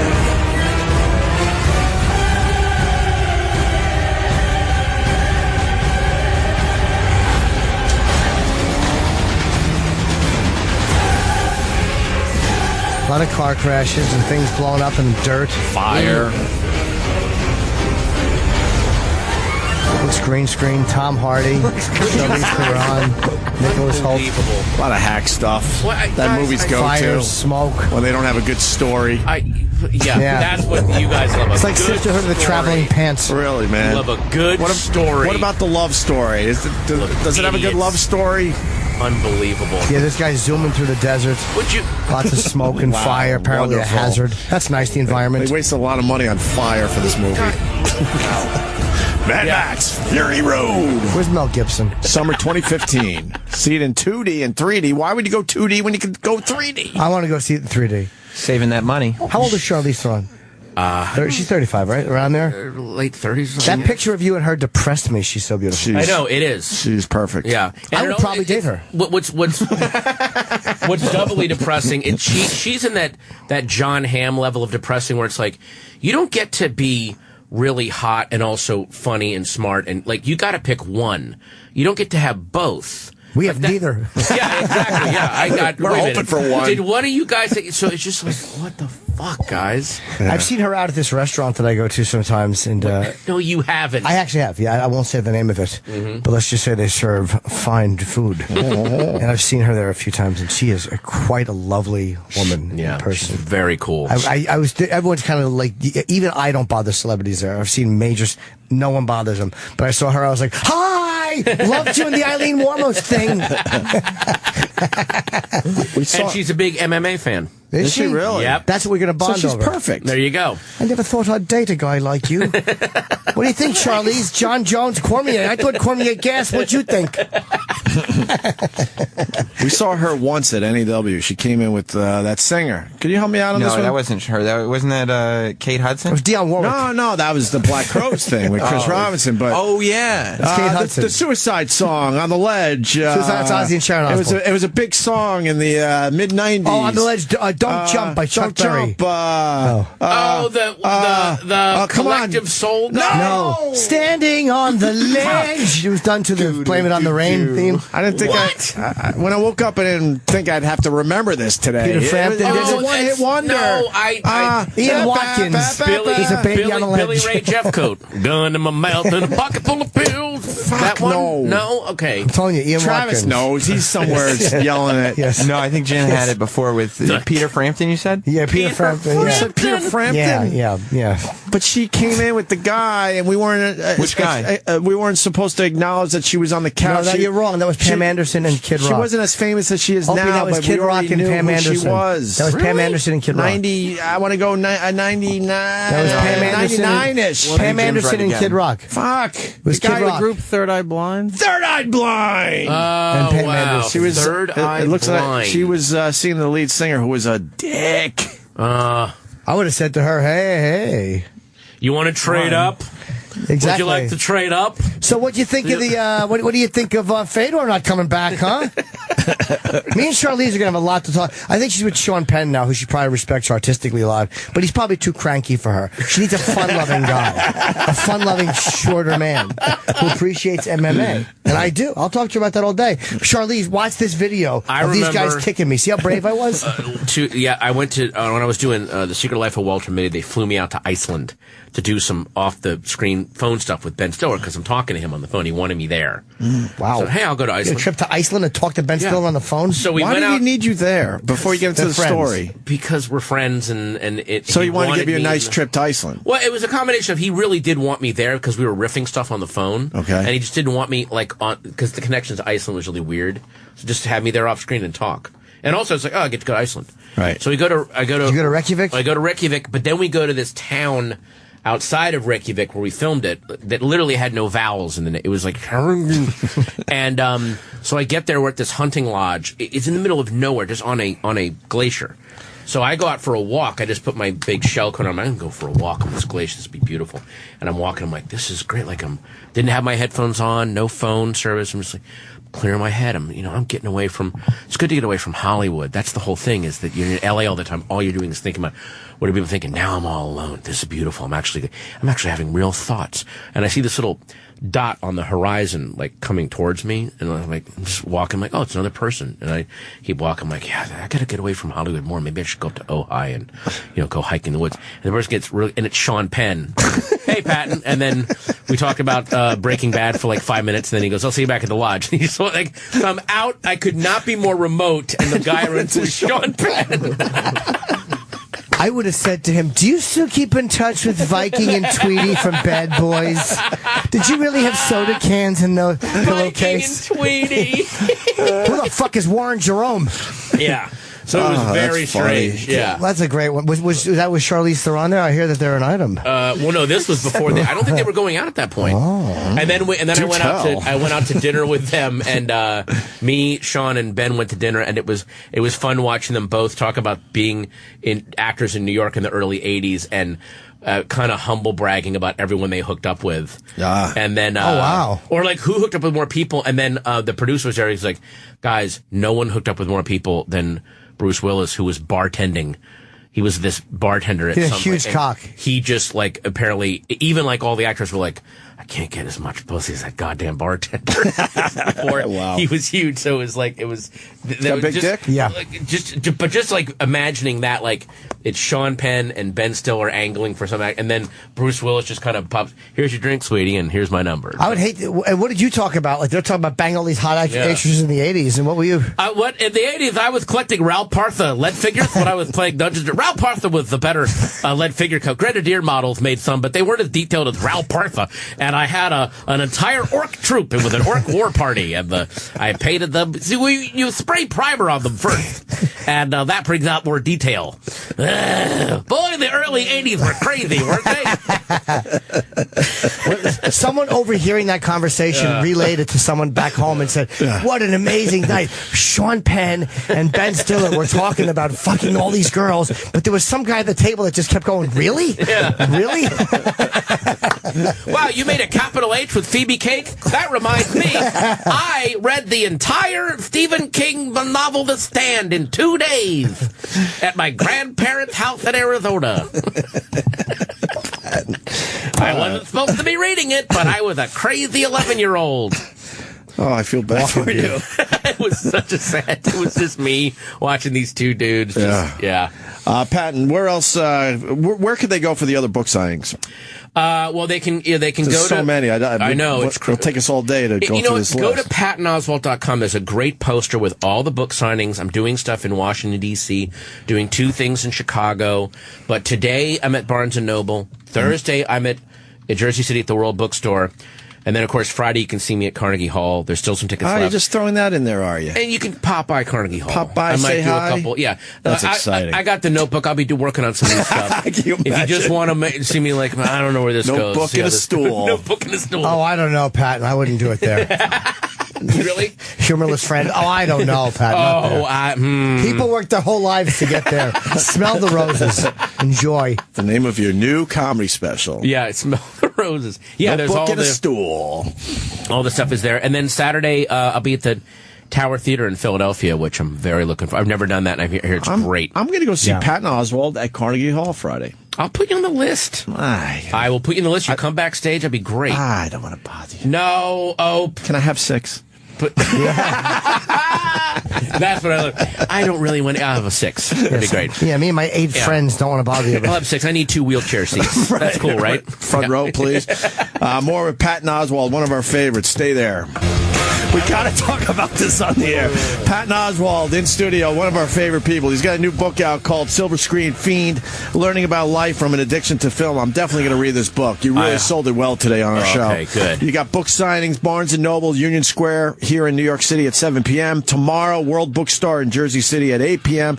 And then a few tickets, not many, for Carnegie Hall on Friday. I'm going to that, too. It's going to be like a Patton Oswalt week for me. Yeah, Opie's bringing the polyphonic spree with him, so I got to 25. I don't even think you'll see me, sir. I'll be there. Oh. I will pay for my own ticket. Okay. And I'm not going to bother you on your big night backstage. Are you kidding? I will comp. We'll figure it out. It's ridiculous. We'll figure it out. Anyway, during the break, man, I am so flattered. Patton Oswalt talked about 2 things. Yeah. He's been doing a lot of interviews for the book, and he's been listening to or watching and listening to YouTube clips of this show to get him through some of the press he's been dealing a lot with. of the press I'm doing is, can you write something for us? Can you do, email interviews and stuff? Yeah. And I want to be detailed, so I have now listened to the Joe Piscopo trilogy. Opie and Anthony, Joe Piscopo trilogy. That's a 4-hour YouTube thing.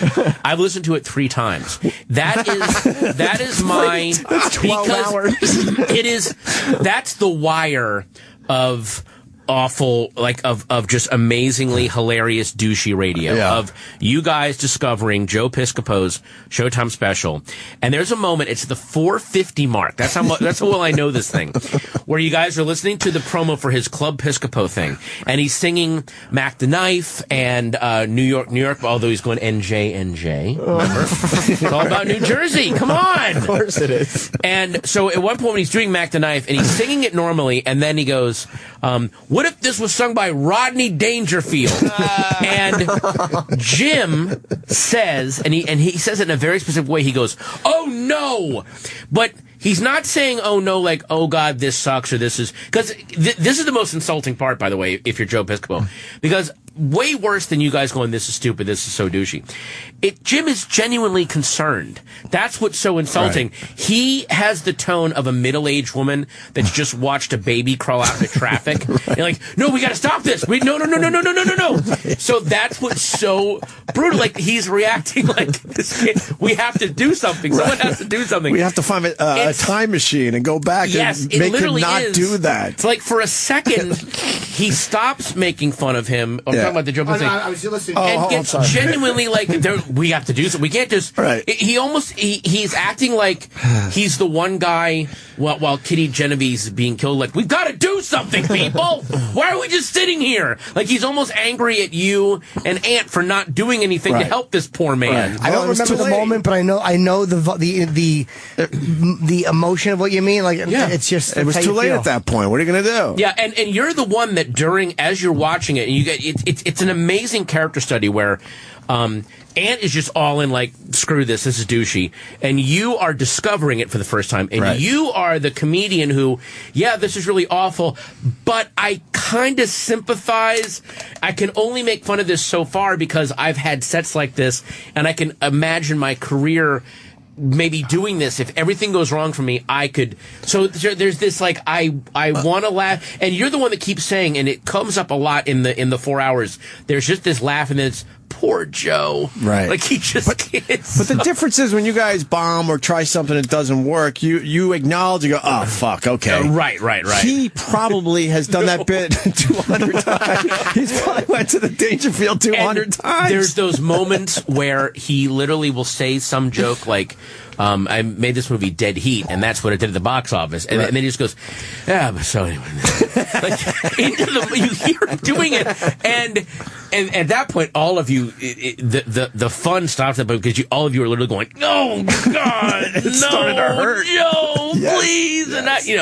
And but the moment it's at the 450 mark where Jim goes, oh, no, is amazing. Can we find that real we fast, We have maybe? to stop this. I got to find this real fast. Yeah. Hey, Eric, we finally put that on the Opie and Anthony podcast, didn't we? Yeah. But it's not the 4-hour version? The 4-hour version. It is, but it's all chopped down. Like, no commercials, no and anything. I'll play it, and I'll have it go in and out. Like, there are parts I'll turn up, and then when I got to write, I'll have it low so I can still hear it. Yeah. You can hear the stuff going on. It's just, it's one of my favorite. It's epic. It's one amazing. of my favorite radio shows we did in the last, I don't know, at least 5 years. That is probably the number one bit. We're on iTunes and all that with our Opie and Anthony podcast. Yeah, we put up the Piscopo thing a few weeks ago, finally, right? Oh, guys. You really got to check it out. Listen to this moment when Jim realized, Oh, you got to go back a little bit. Go back, Sam. Stop ruining it. Okay. From me is just a lie. Here we go. I'm Dix Bentley. How long are you going to do it all day? Who You're enjoys going to do it all that? day. Who enjoys And then he was talking about, he's like, my mom, Where's this clip? boy, she wanted me to play the piano. Okay, wait a second. And she wanted me to play music like this. And then he gets behind the piano, and he starts playing like piano. Well, where's that clip? That's the one we want to play today. Oh, fuck yeah. That was on Showtime, though. Oh, it was a Showtime special.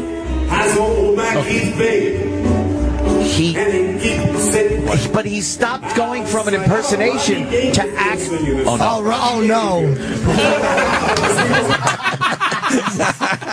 He's genuinely concerned. He's not. I love that. I love you picked up on that. At that moment, it's so subtle. It's not funny for Jim anymore. It's that we got it, guys. No, we may have gone too far. This guy's. I'm watching a man about to humiliate himself for real. You're a middle-aged woman watching a baby crawl into traffic. Does he still take our phone calls?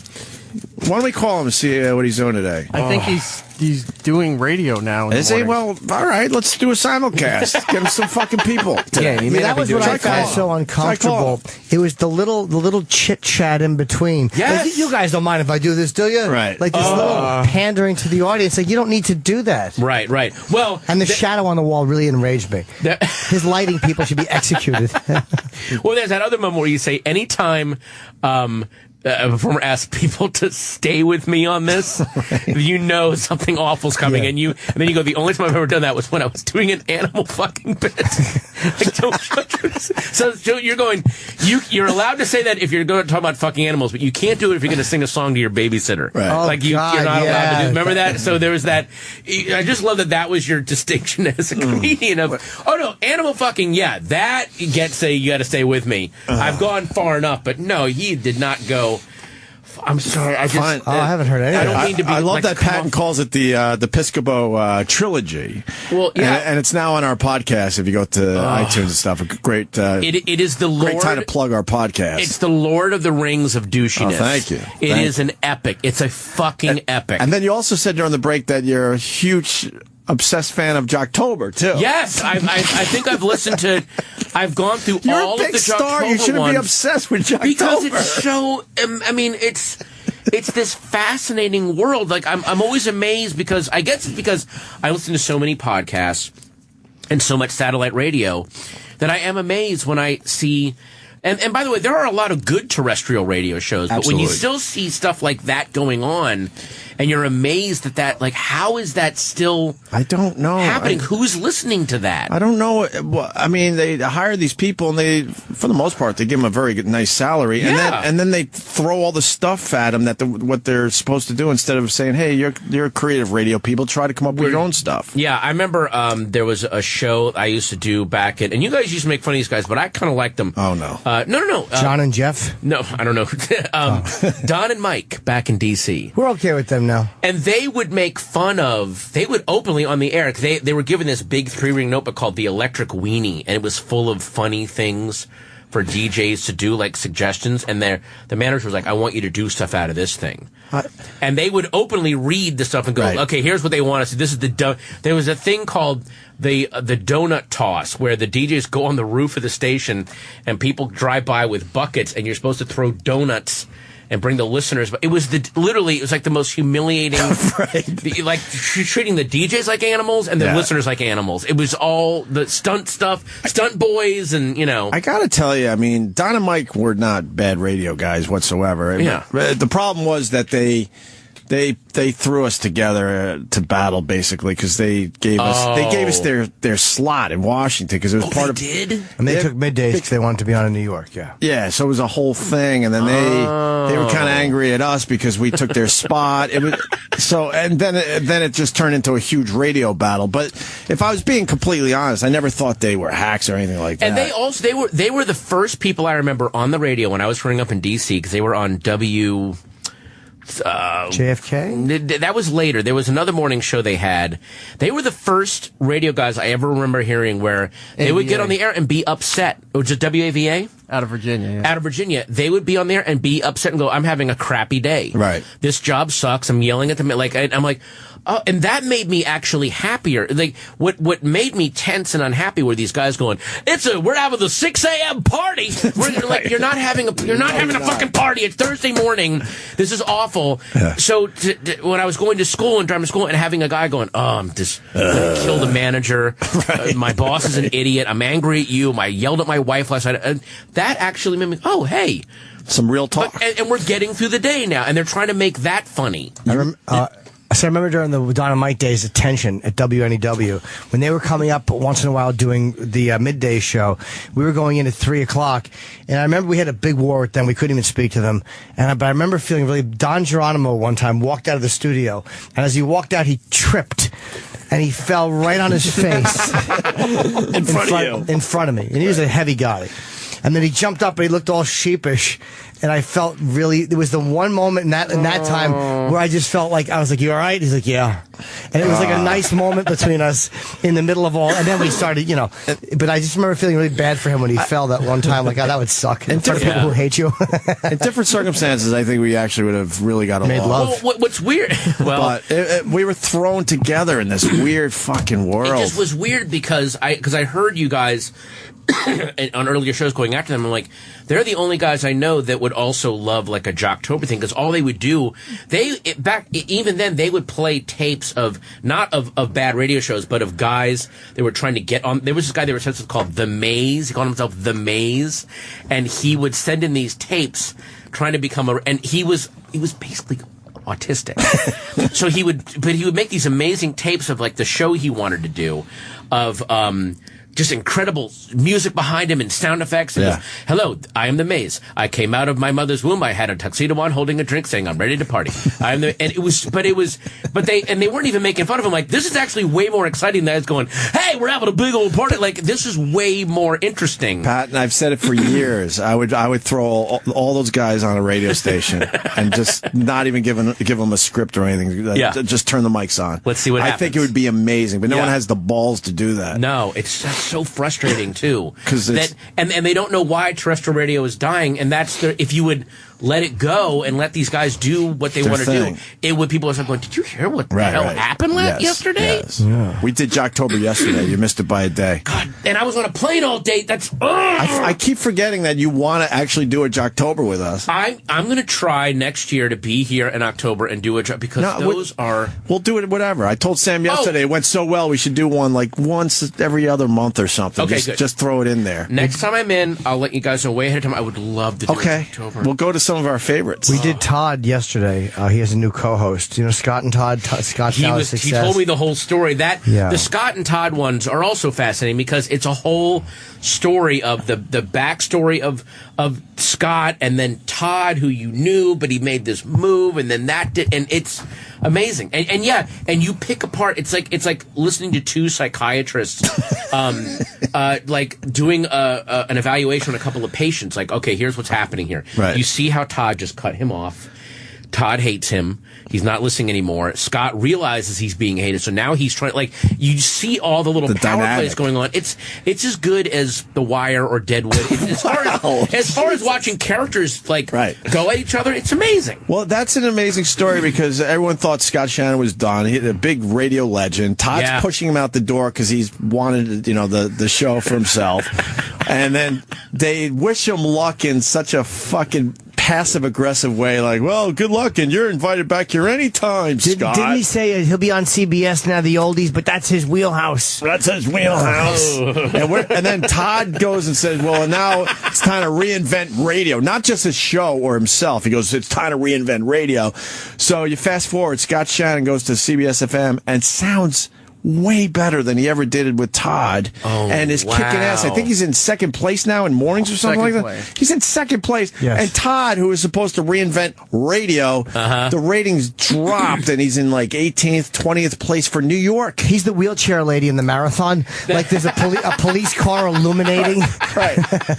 That'd be like Daryl Hall's like, I got to go away from John Oates, and then John Oates just blows up so huge. I got a couple things I want to do for you. You got to play the Scott Shannon stuff too. Then we become friends with Scott Shannon after all. Yes, after all the stuff he were.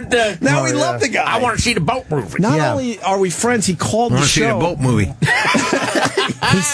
movie. He sent me an old photo of Kiss. Yeah. He emailed me an interview we did with Paul Stanley. Like he's great. Yeah, Scott's great. I've done his show. He called our show and killed for 10 straight minutes.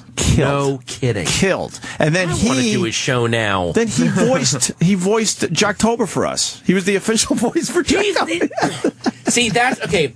That's the other thing too about Jocktober, which is so brilliant. Any of these guys that you made, like, the whole oh my God, who was Maxwell in Cleveland? That guy. Oh God, he's got Benjamin Bornstein. He's also got another name. And Punt. Well, here's the thing. If they would just acknowledge, just like I do all the time, when you do something dumb or lame, and start acknowledging that, oh, this is lame what they're making me do, and start fighting it, then you're great. Like, you're great. So the fact that Scott Shannon is now owning it, going, oh no, I'll be the goddamn voice of Jocktober. It's like there you go. He owned it. But then, you have the intro. Listen to this. I got to hear this. I got to play it for Patton today. Ladies and gentlemen, it's that time again. Time to travel the country and explore what radio has become. A barren wasteland of holes, acts, fugitives, and funsters. That's so bad. Wow. Yes, we are celebrating all the 2 for Tuesday playing, stunt boy having, fake prank call making, parody song singing, phony laughing, prep burger loving, broadcasting boobs from all across the USA. So children, strap in and welcome to Jocktober. How great is that? Oh, that's the best. And he did all that stuff. He did all that stuff. The Benjamin Bornstein thing, the part that made me kind of sad, again, that was also amazing.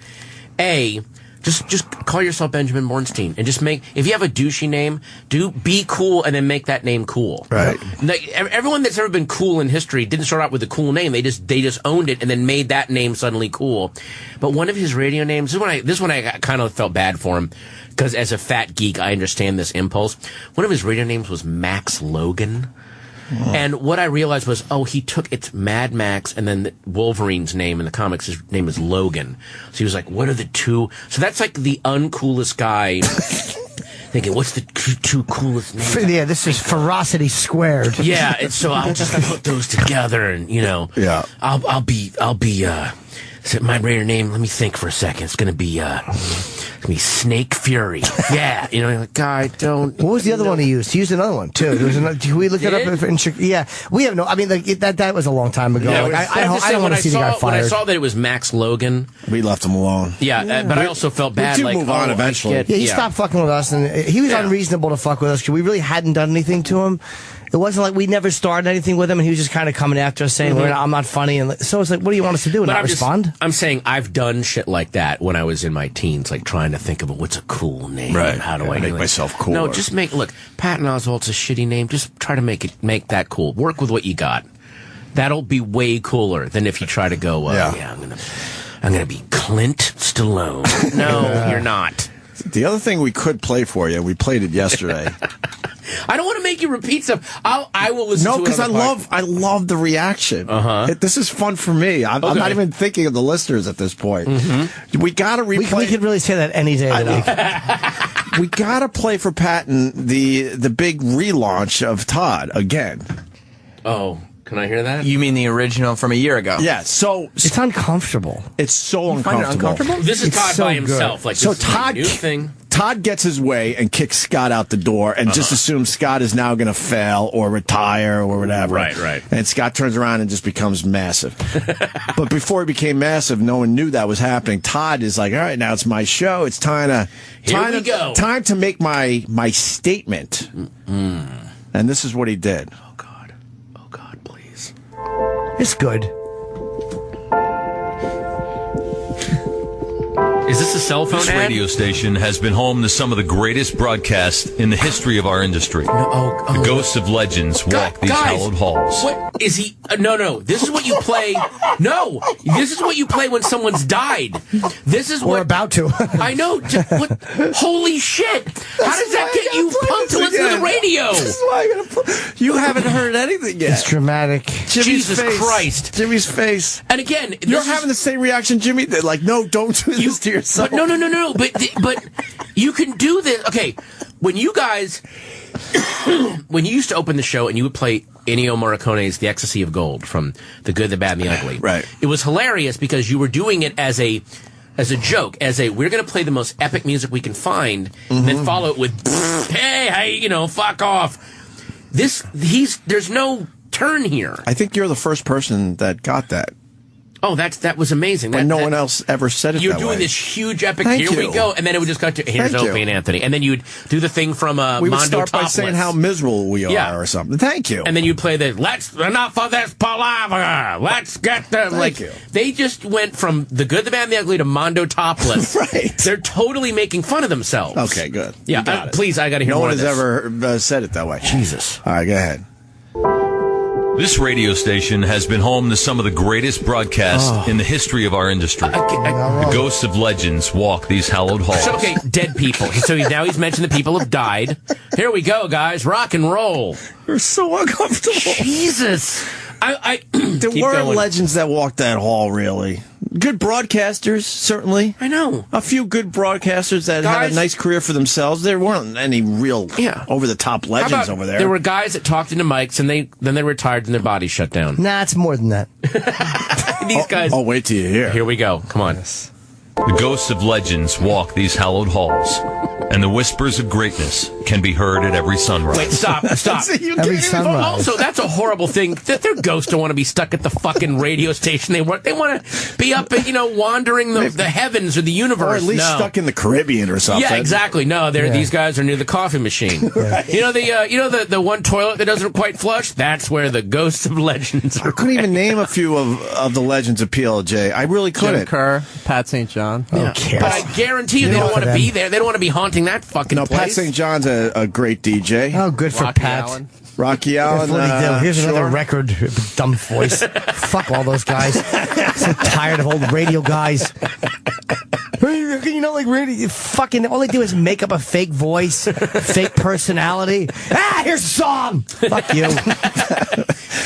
Play more. I gotta hear more of this. Talking over the fucking beginning of the music. They always did that shit. Ramping to post is the most evil thing. I want to hear the opening of Gimme Shelter. Don't talk until he starts singing. Sorry, go ahead. As a radio guy that had to do that for many years, you had to. You had how many seconds it was, so I set for you. I did Mike O'Mara's podcast, and we did a contest who could ramp to post, and he is frighteningly good. He's good, and he did it in the douchiest way he possibly could. Can he do it cold or Absolutely. No, the guy, he never knew what song the guy was going to play. He would just hit it, and he would do it, and he would not only do it perfectly, he would do the douchiest. And it was hilarious, but I was like, what a horrible thing to be great at. He goes, I know, it's awful. It's one of his podcasts? Yeah, the Mike O'Mara podcast. There's the one that I'm the guest on. Oh, the Mike O'Mara podcast. Mike O'Mara I'm sorry. I thought you were... Wow, I was thinking Mark Maron that whole fucking time. I'm sorry. No. Mike O'Mara. Okay, yeah. No, Mark would never talk over the instrumental. Yeah, that's why I'm surprised He by would be that. angry at Mark, that. you claim to be frenemies with in the book. We are frenemies. We are always... we're always at each other's throats. All right, let's get come on. Let's get this over with. And the whispers of greatness can be heard at every sunrise. Yet there are some people who say that what we're attempting to do can't be done. That you can't save a dying industry or reinvent a medium whose time has seemingly passed. They believe that satellite and digital radio have already robbed us of our audience and that our best days are behind us. Well, I got news for you. These battle-tested microphones could tell 1,000 stories. Battle-tested microphones. Battle-tested? What? Battle-tested. Pudgy guys in flannel. Eating donuts. That's eating donuts. and hitting the cough button while they swallow. And then, all right, here's some Judas Priest. And then doing a fugitive lead-in with plaque breath. Fucking old tartar breath. Does he think he's giving the speech at the end of Independence Day? Right. This was almost a year ago, about 11 months ago. Well, he does quote a speech, which is inspirational. Oh yeah, wait till you hear what he quotes. No, you're a movie fan. Let's see if you get it. Oh, here we go. All right. Get it. All right. Well, I got news for you. These battle-tested microphones could tell 1,000 stories, but none greater than the unwritten story about to be told. And I make you this promise on the 24th day of February 2014. I say to those people and others like them, you are wrong. And here's why. As I speak to you just after 6 a.m. on a typical Monday morning, somewhere out there is a mom who's been up all night with a sick kid. Wait, what? What? What? Are you fucking... Hang on. A mom is up, her kid has the croup, so what she's thinking at 6 a.m. is, I need a Journey threefer. But that's what I need right now. My kid is coughing up his lungs. I hope somebody can play Any Way You Want It, followed by Don't Stop Believin', followed by fucking Stone in Love. Oh, Stone in Love. Good choice. Stone in Love. That would be the third. That would be the third one. Jesus Christ. Keep playing more. Oh, God. Gets me pumped. Is there more? Or is that... boy, is there. Every morning we hear this. Somewhere out there is a mom who's been up all night with a sick kid. Or a dad who's coming home from his second job who just wants to take a minute to laugh with someone who feels like family. I believe they want to know that the people in this room feel what they feel, live what they live, and see what they see. And you can't do that in some windowless, colorless, passionless makeshift studio that used to be a coke closet. I, for one, don't believe that the people of the tri-state area want to listen to some dillweed who doesn't know the difference between a TV show and the real Jersey Shore. Wait a minute! Hang on. So,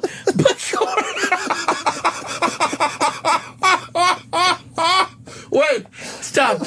By this guy's logic, somebody listening on the radio can tell the difference between a radio, so in his mind, a guy sitting in a studio in a radio station sounds different than a guy broadcasting from his it's just it's a human voice. It doesn't matter. I think he was taking a shot at like satellite radio because there's a lot of tiny little studios that are windowless and all that. But who gives a fuck? No one cares with the size of the studio. I know. It's not. If you're like, listen, if I order a hamburger, I want to know it was cooked in a kitchen where they painted the walls green and people were wearing 3-piece suits. I don't want it in some.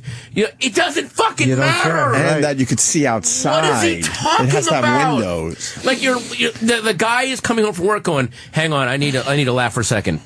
This guy doesn't have a window. God damn it! Like he doesn't. Holy shit! And then he wraps it up nice for you. Okay, here we go. I, for one, don't believe that the people of the tri-state area want to listen to some dillweed who doesn't know the difference between a TV show I can't believe they didn't real believe that. Jersey Shore. So to paraphrase a scene from one of my favorite movies, this is our opportunity to rise from the ashes and grab glory. Fuck. We are New York! We are New Jersey! We are Long Island! We are Connecticut! We are you. Turn off your Spotify, shut down your Pandora, and you can't be serious, XM. New York's boom! Body blow! And that's why we hit back with nukes. Oh my god, you can't be serious, XM? Right. It's literally the most uncomfortable thing I've heard in my entire life. It really is. That it's like, wow. What we read about Ian Watkins today was easier and more palatable than this is. I'm literally. He's quoting "We Are Marshall." No, I know. Okay, And by the way, he's quoting a movie about a town that their team was killed in the plane crash. Yeah. And so he's equating. He's just a radio host who should have been. Yeah, he's a guy. So how does it end? Is that it? We are you, and that's it. That's no, there's a tiny bit. Let me hear just quickly, just to get to shut down your Pandora, and you can't be serious, XM. Oof. New York's hometown radio station is back. It's time to show them how it's done. So that was 10.5 months ago, and right after he played that, he did the same shitty radio show he has been doing. The only difference, Scott's out of the picture. He didn't reinvent anything. He didn't reinvent his show. Didn't add a nothing. Absolutely nothing. Well, they play more music. Well, I'm saying 10.5 months ago. He didn't. You can't say he didn't add anything. What? Meatballs. He did bring in meatballs. He brought meatballs to the show. Oh, well, hey, look, when I'm up all night with my daughter when she's sick, I'm like, please, God, I want to hear somebody eating meatballs. No. Even better. What? The person's name was Meatballs. No. So, after all that... No, out there. Oh. After all that, he just went back to what everyone else has been doing and failing at, including himself. So then his ratings dropped drastically. Scott took off, showing that he wasn't the problem. Yeah. And now, as we sit here, and that's why we did Jocktober yesterday, they brought in this woman, Jade, to now help him out. No, they brought in I love this storyline. Okay. Here's what I hate about, you call them radio holes. When they bring in, it's so shitty to women to put them in the position, because how many truly funny, ballsy, amazing women that we know, Bonnie McFarlane, Amy Schumer. Thank God you said Bonnie. You saved me a lot of fucking tweets. No, today. I'm just saying all the. I mean, I can name like 50 hilarious women: Shelby Farrow, Morgan Murphy. All these people just boom, boom, boom, boom, boom. But they hire this woman, but instead of letting her be just as outrageous and crazy, her job is to go, now guys, right. Hey. So that's the only role that they're, and that's what leads to idiots going, say women aren't funny. Well, that's because there's these fucking dumbass program directors that don't let them come on. I mean, you listen to Bonnie's show when she's going after Rich. I love it. It's fucking amazing. They're on tonight. Yeah. It should be, I mean, a lot of these shows, it should be a guy going, what the hell are you, what did you just say? Like right. If they really let them do what the hell they wanted to do. But like you said, there's this old format and they don't want to change it. It's But that's amazing. how we always do. We have the woman here doing. Right. Don and Mike got stuck with someone like that for a little while at WAVA.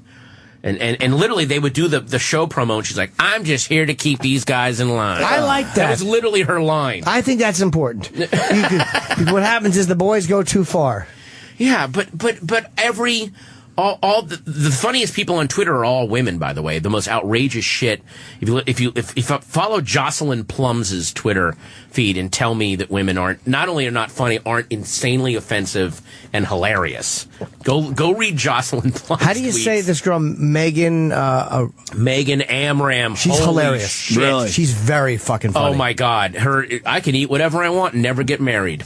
Yeah, You know, she's a really good fucking tweeter. And there's another one called Lean, and another one, Adrienne Earhart. Mm-hmm. Adrienne Earhart had this amazing tweet where she said, my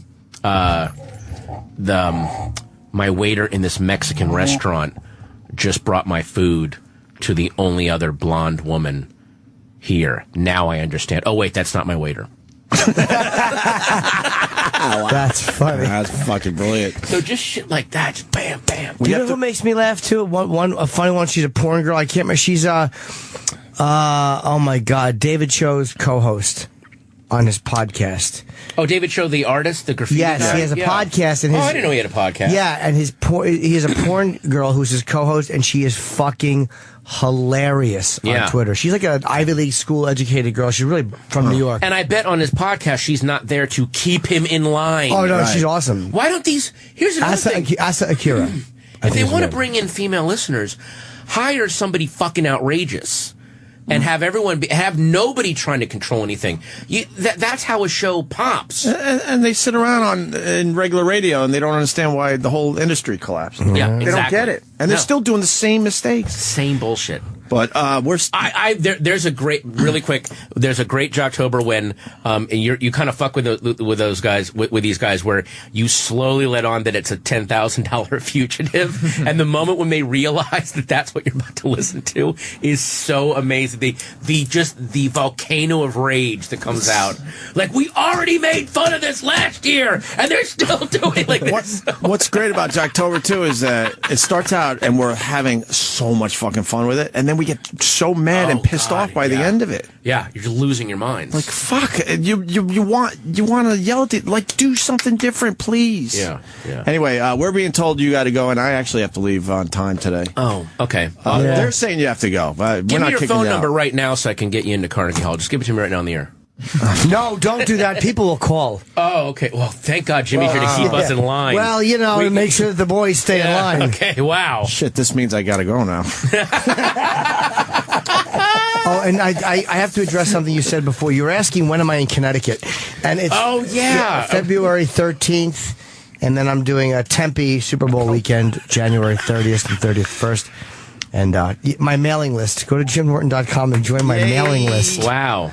And it's I'm the really kind of mailing, excited. like it's the kind of mailing list that, like, let's say if I were at the Tower Theater in Philadelphia on a Saturday, actually Upper Darby, they could go and get, if I had a list like yours. Yes, what they would do is this. In your list, they would get better seats because you would the promo code you would email, and they would have first dibs on good seats. There you go. Well, geez, I should try your mailing list. Absolutely. And if people think it's your mailing list, there'll be a lot more of us.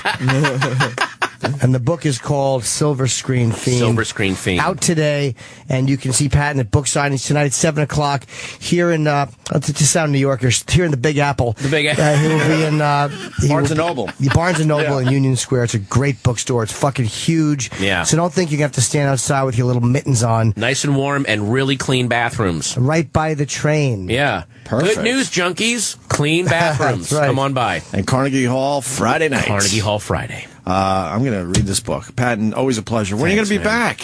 As soon as I can. I mean, I'll probably twice a year is not good enough. I know, this sucks. I want to come back. I want to do a Jocktober, and I don't want to have nothing. I just play it for me, and we'll react. Holy shit! We'll break out our favorites. And by the way, hang on. I don't have my Twitter on. The Todd thing. You guys aren't fucking with me. That's a real thing. What? Like, this isn't. Oh yeah, no, that's you didn't real. do that yourselves and go, let's play this for Pat. Oh my God! That's what he thought was. That would require prep work. Holy shit! Not even close to. I can't get my completely serious, not tongue in cheek, nothing. That's insane. And then it failed miserably. That's insane. Yeah, it really was not a very well received endeavor. That's insane. That he's okay. It's literally like, to quote Jim Norton, "Oh no!" And we didn't even get into the Bubba audio today, E-Rock. Maybe tomorrow. What happened with Bubba? I know him and Cowhead are going at it. Yeah. Well, he's not Cowhead anymore. But Mike Malta. Yeah. Oh my God, Mike. Mike gave him a fucking beating. Did he? Yeah, he did. Yeah. Right, E-Rock? Oh, good. Yeah. More for me to listen to tomorrow. Oh, it's great. Mike is good, man. He's really funny. 10-minute phone call that just went south real quick. Who called who?